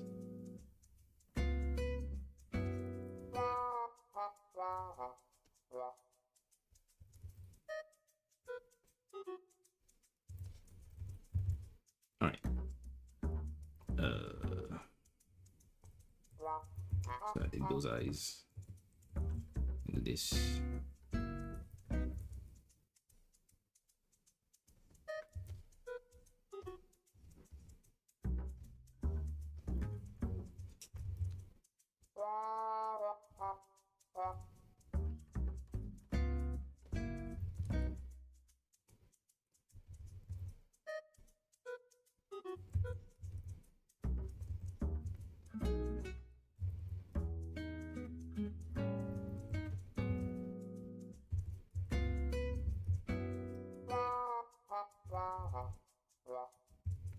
Oh, the syrup. The syrup is just HP. It gives less HP than the potion, but it's still a nice thing to have just in case. And also, it was an unlockable. I mean, drinking or eating rather the face syrup in a fight unlocks one outfit for Facsimile. It unlocks outfit 4 for this form. So if you want to change the form, you can do !4 and have the outfit that was unlocked after consuming this. But yeah, it's just a HP thing.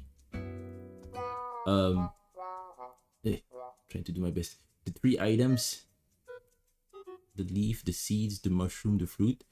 Those are used for ingredients for potions. Here you have the potion 1, 2, 3. You have the magic potion, and the bulk potion and the other one. So those are potions to change Facsimile's form. Each potion is a different form. Then you have the 3 items. You have the syrup, this, and the barrel. It's a health item. It goes, hi, hello.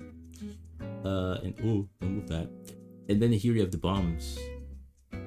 You have a regular bomb that does regular damage. You have the chance bomb, as you can see, deals different status effect against the enemy. You have a smoke bomb. Now what the hell is the smoke bomb? You gotta be asking. I don't know. You have to wait and see whenever you get one. That's the bombs. Yes. So we have the Irg Pult. And that's all the items. Yes.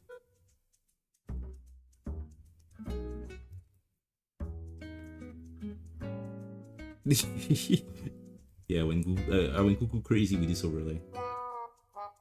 But yeah, one last thing that's going to be in the panels. I haven't made the panels yet under the stream, but if you look at the card over there, you see diamonds. You can see that there's two for the first and last form, and there's only one for the second one. Yeah, if you follow a Z pattern, you know, that's 1, 2, 3, and 4. And that's the outfits you've unlocked. Like you have this one by default because it's the first one, the second, third, fourth, and if you have, for example, the second here, if you're in the current form and you type just !2 in the chat, it should be changed to that form without, you know, it won't cost anything, and you can do that at any point. There's no cooldown. You're just gonna change your outfit.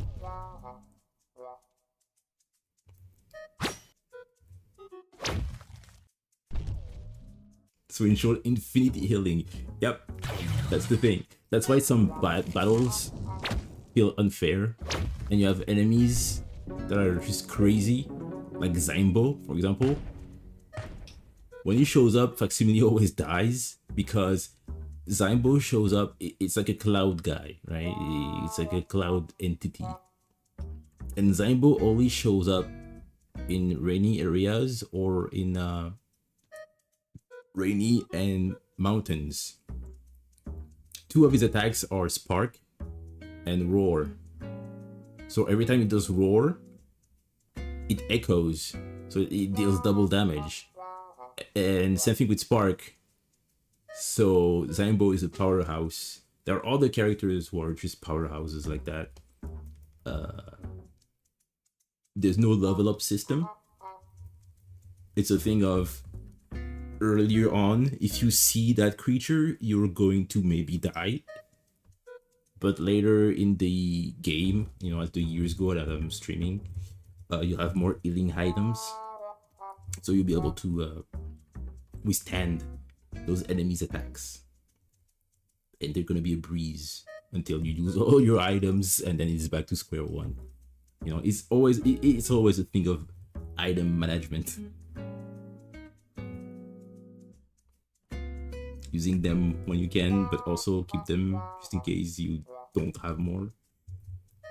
Yes.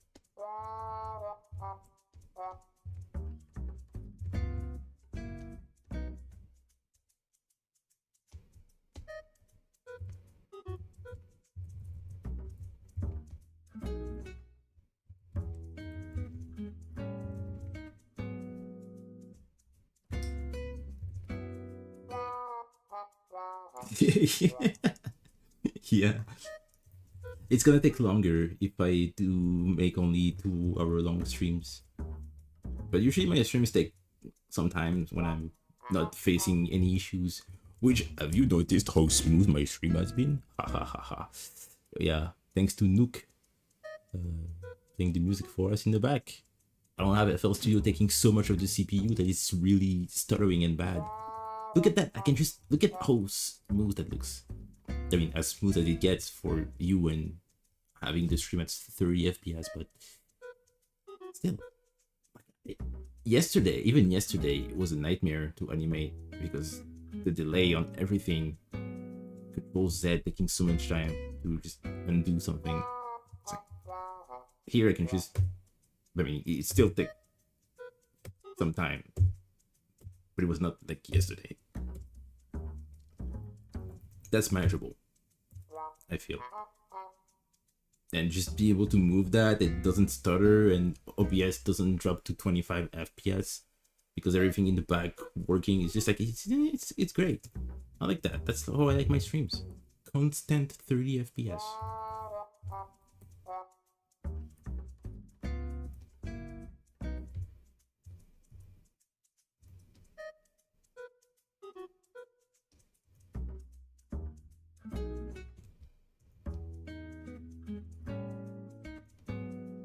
Just one frame here will do it. He's gonna be completed. You know what? I'll even just take that face here. I've reached that point. That's right. How many percentage is that? That's 3%.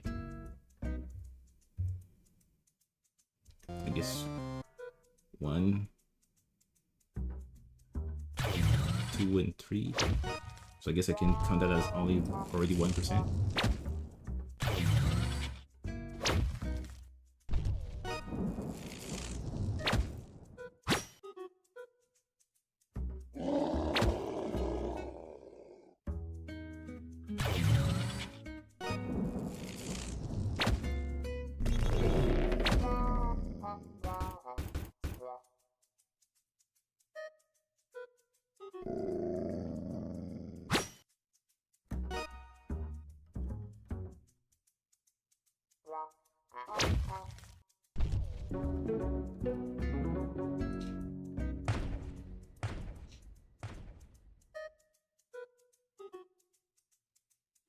You. All right.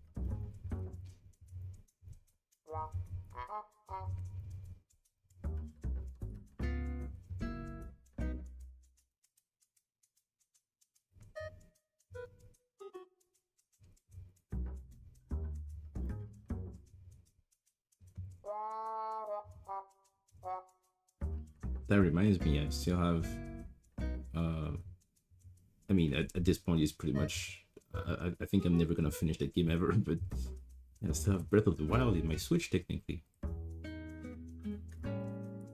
I always forget about that.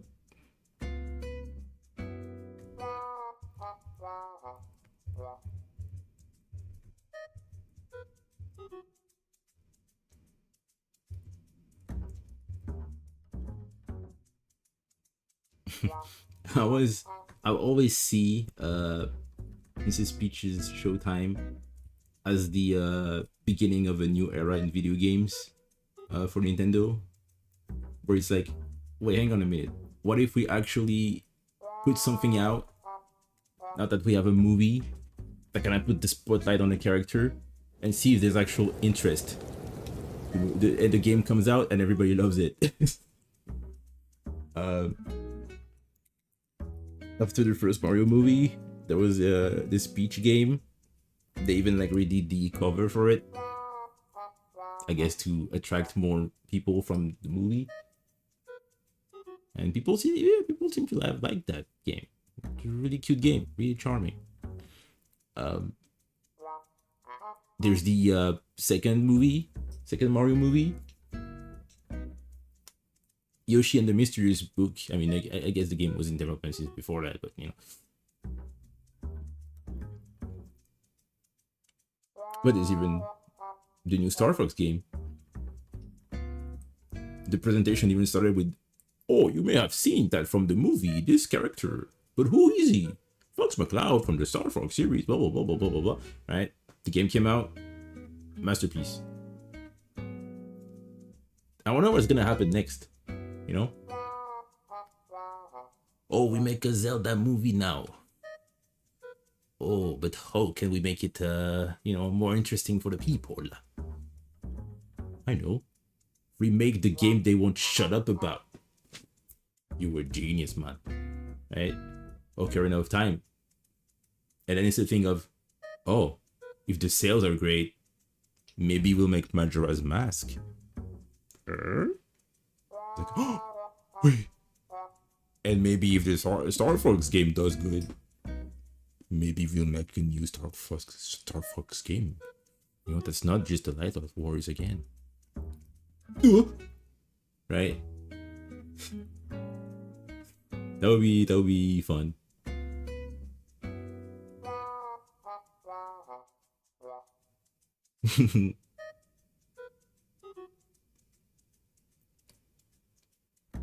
Yeah, that village is pretty.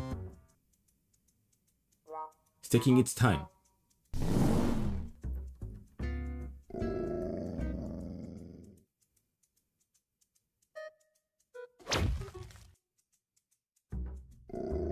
Oh, I have the money. I have the power. Nintendo power.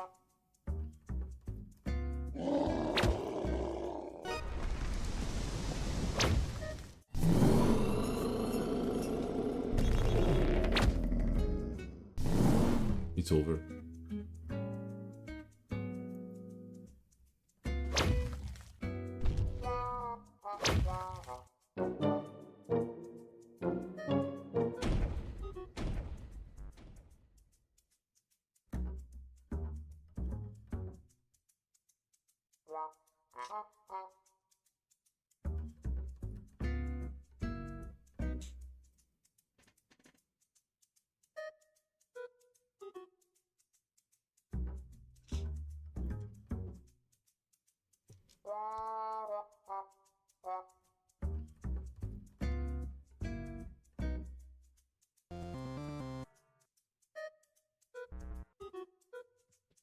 No way.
Now, that could maybe not have been the right village.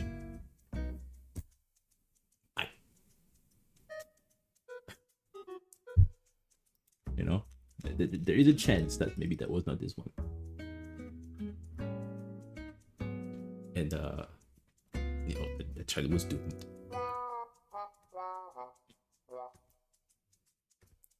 Oops. Hey, look at that, 1%. Isn't that great? Yeah, check this out. So technically we are now at 20% in this episode. Wow. And this clip is halfway done.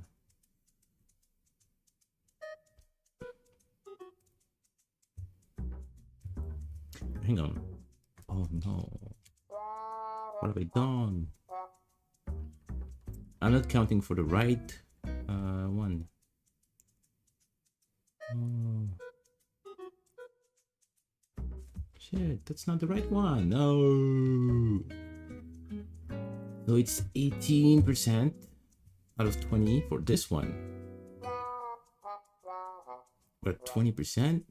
So yeah, this one is 2%. Okay. My bad. Sorry, because I had been working on scene 2 of times. I was used to having to force myself to add the percentage to scene 2 as opposed to scene 1, but now I'm working on scene 1 here. So I kept adding the percentage to scene 2, but no, it's 80% out of 20. This is the last thing we have to do for this animation, for this clip's animation to be done. This entire scene over there, like all of this. 180 frames.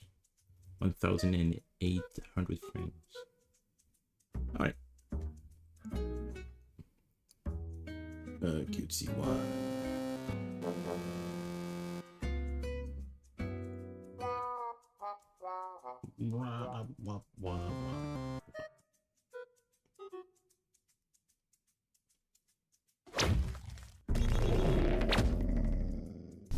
It's making a lot of noise. Yeah, I shouldn't be have my pen. No, because the breeze is nice. Harold, it's really funny. I don't know if you were there when that happened. A couple of minutes after you said it's storming where you are, it started raining and storming where I am. So now it's pretty chill, and I'm really happy. Oh no, she's dead.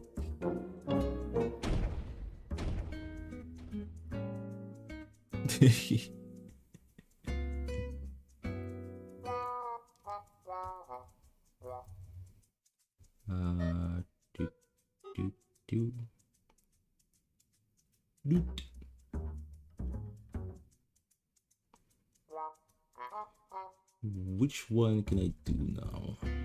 I could do cautious one. Cautious one is gonna be interesting to work on.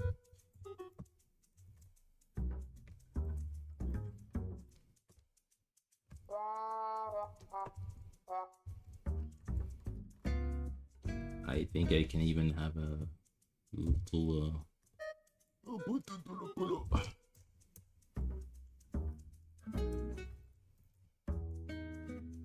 me using dark magic to create a new full layer. / me opens a portal to hell.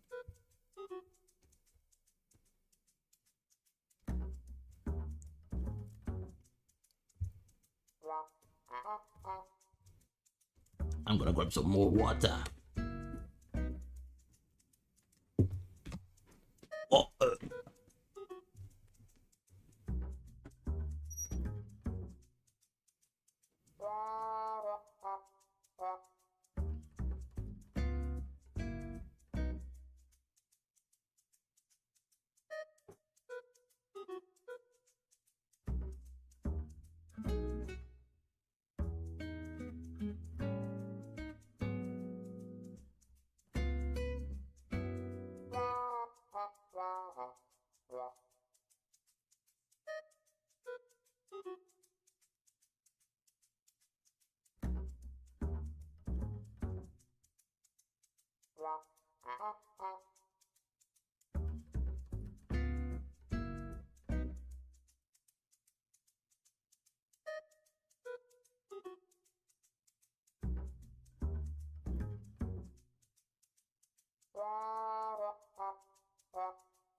Suavemente.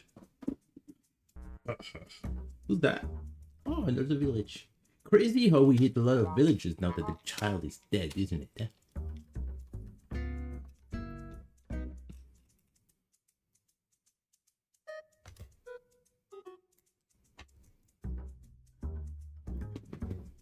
But look at that. Ooh. Roots.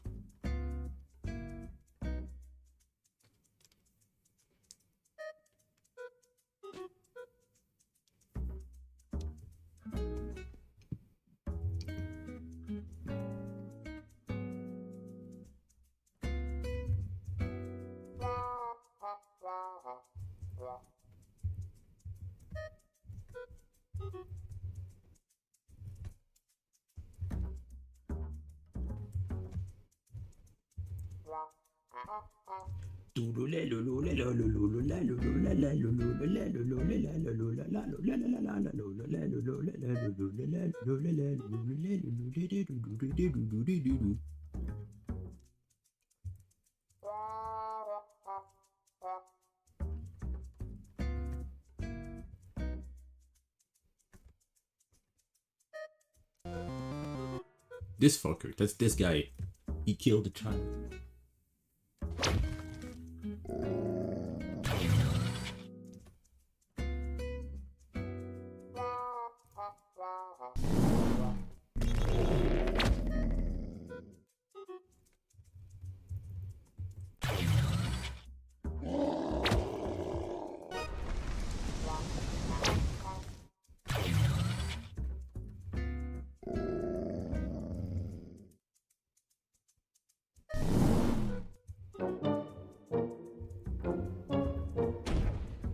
Actually sad.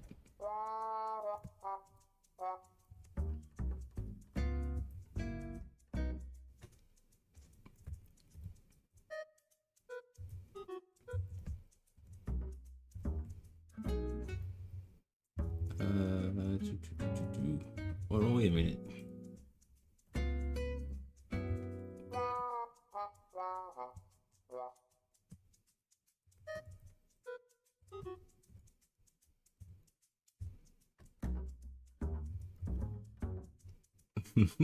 Did you know that facsimile is an anagram for facsimile? Yeah. Oh. What? What the? That ain't right.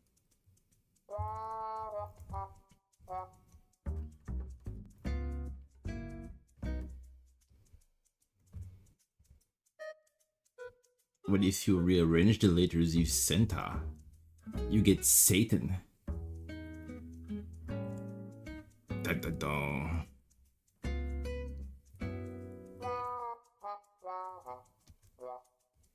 I have memories of Santa and his grotto. Look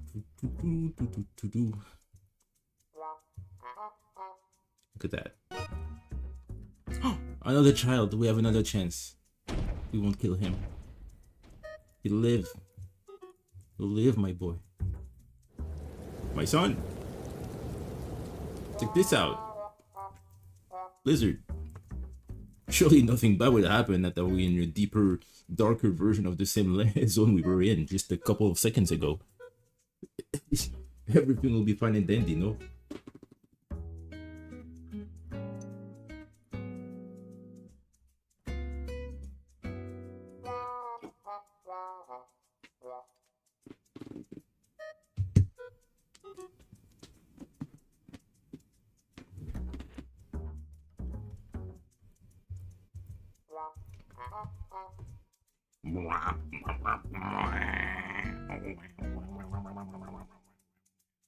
I'm sorry, I don't know what the hell is happening.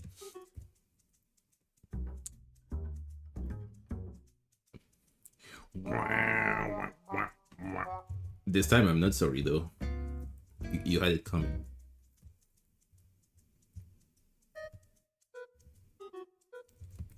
Alright, check this out.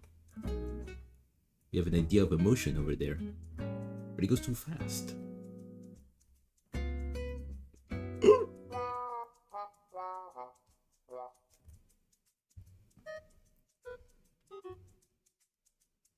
So let's space those evenly.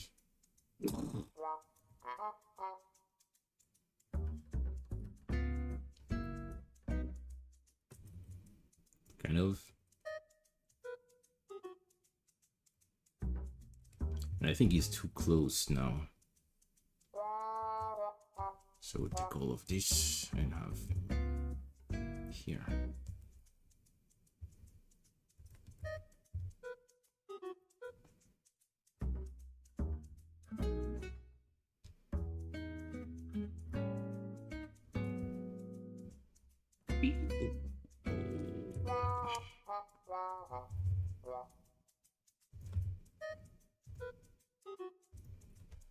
All right.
All right.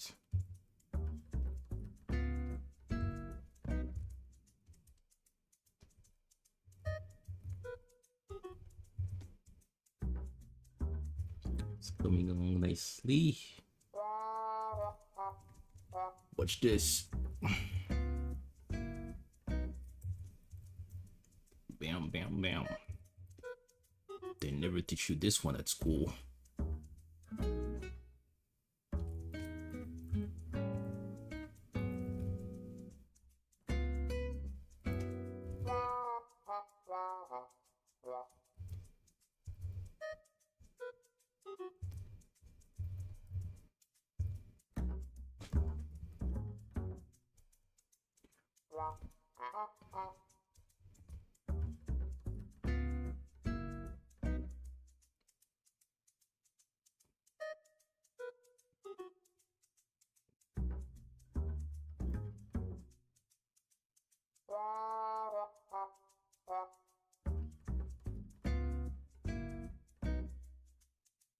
You know what's sad about that? 50% of what I'm doing here won't even be seen. It's just here. It's a suggestion. Yeah. You know what? There we go. I'm gonna suggest even further beyond. What's this? And just delete that and hook.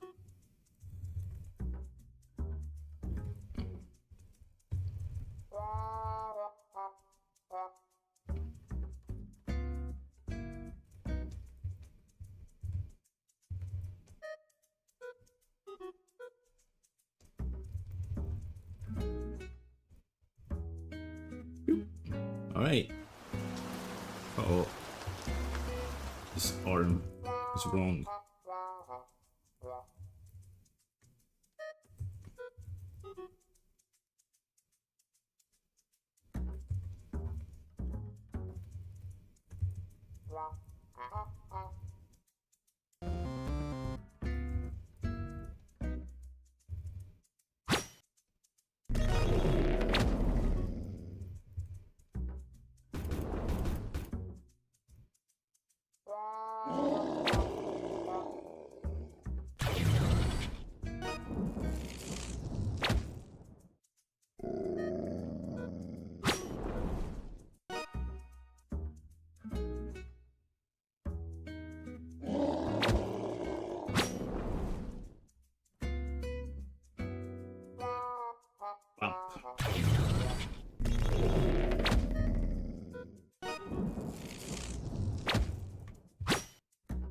Why am I not? The fuck is happening? There we go.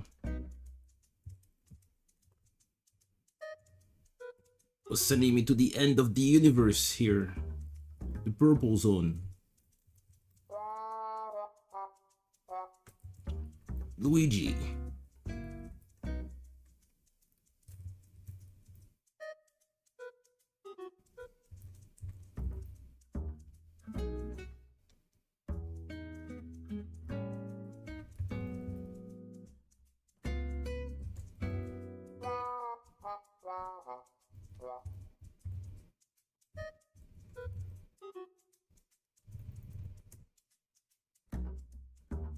Okay, we're getting there. Check this out.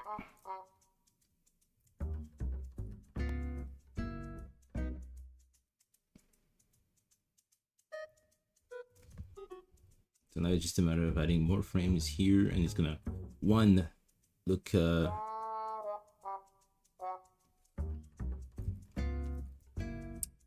slower, and 2 better.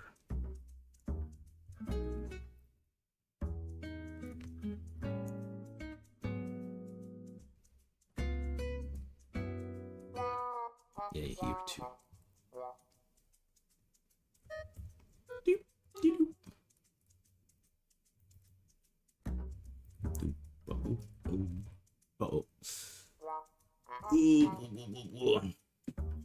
Like the purple guy, everything is linked, my friend.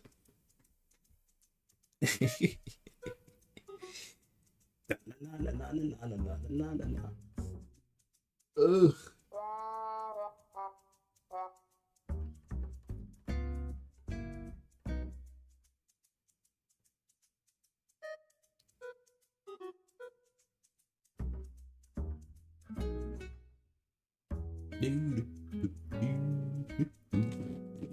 Right. Gonna finish cautious one over there. You know what would be wise for this? Let's have effectively rest so Phoebe can make more bombs, right? For future endeavors.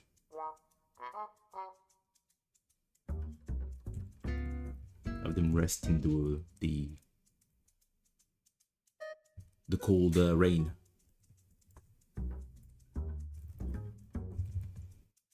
Make them stronger every day.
Is it all of those?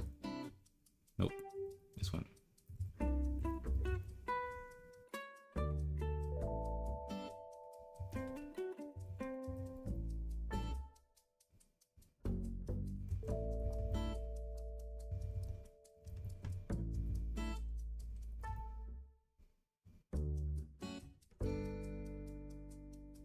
Yeah, that's what I thought. I thought something was you know, with the using a frame here.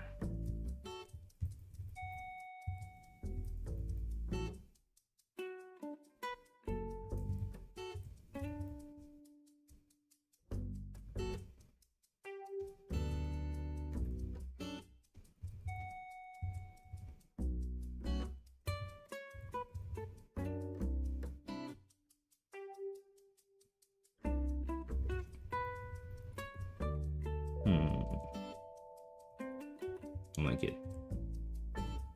Like this volume. There we go. It's more like it.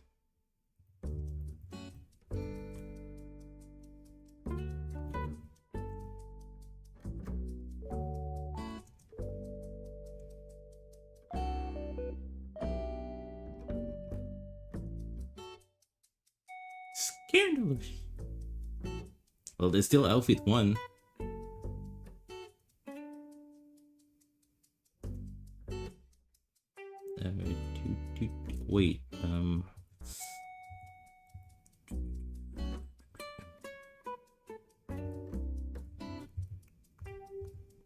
Yeah, it's okay. It's good. Yeah, but this foot just goes crazy. I don't even know what's going on here. We won't even see it. So I don't even need to change anything, but I'll see it. I'll know. Yeah, like that. Whoop, whoop, whoop. I mean, it's still laggy, so I don't really have it proper.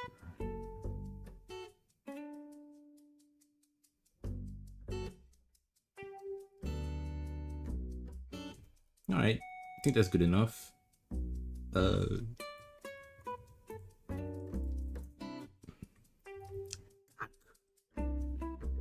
Oh, it's not really done because I want to have this little interaction with Pro One.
All right, have this here. That's really easy because it's just that a circle, no knob, and this I just can just take from that. See, done. All right, now another one.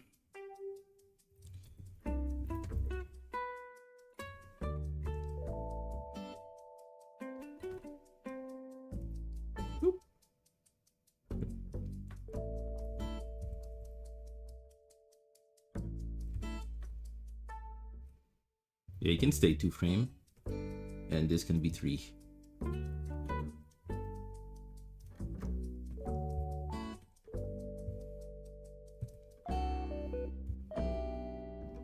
Last frame.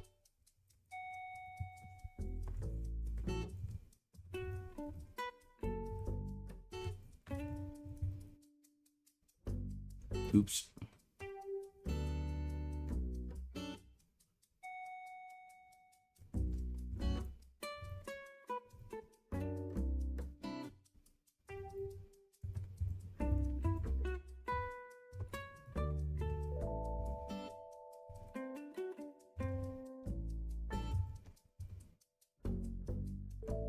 It's been 17 minutes. 4 hours and 17 minutes.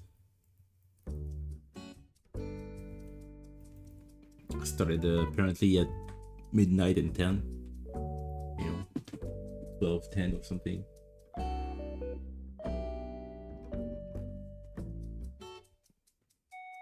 I mean, I've not. Today, I spent the entirety of the day working on my on this overlay, fixing some stuff. So I never really worked on this episode today. So this is my first time. I mean, these are my only hours of this day working on that. So I mean, even after I finish the stream, I'm just gonna take a shower and just go back at it for a while. Finish stuff on scene 2. I mean, clip 2. Which I guess technically is also the beginning of scene 2.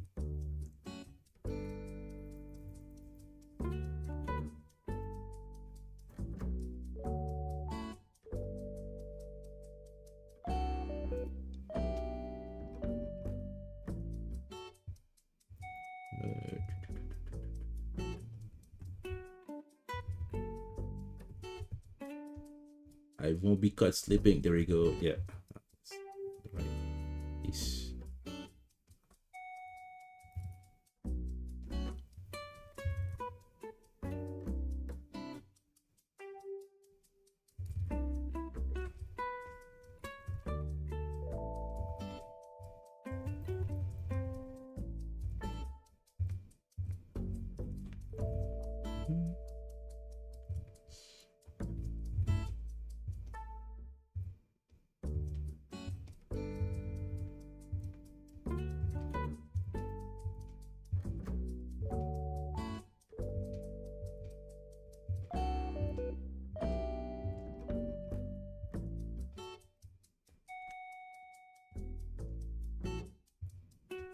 Watch this. Da, da, da, da, da, la, la, la, la.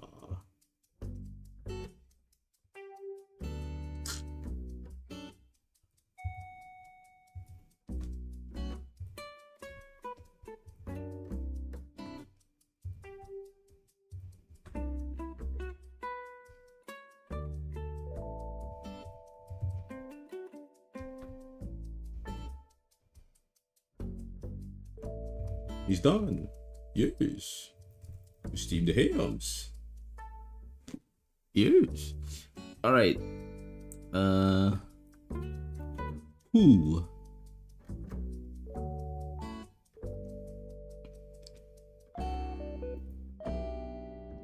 Where's QC1? Is it all the way up there? It can be here. All right. Nook. Tom Nook. Nook. All right.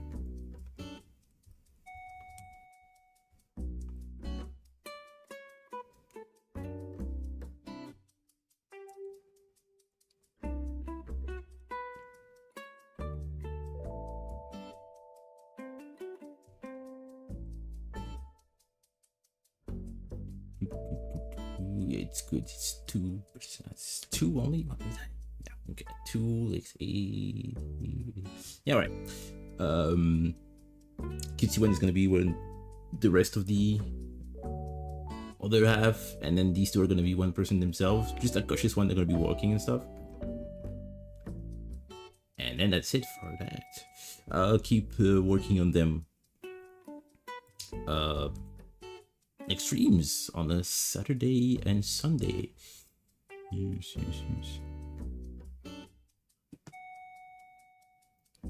Those are silly. Yeah.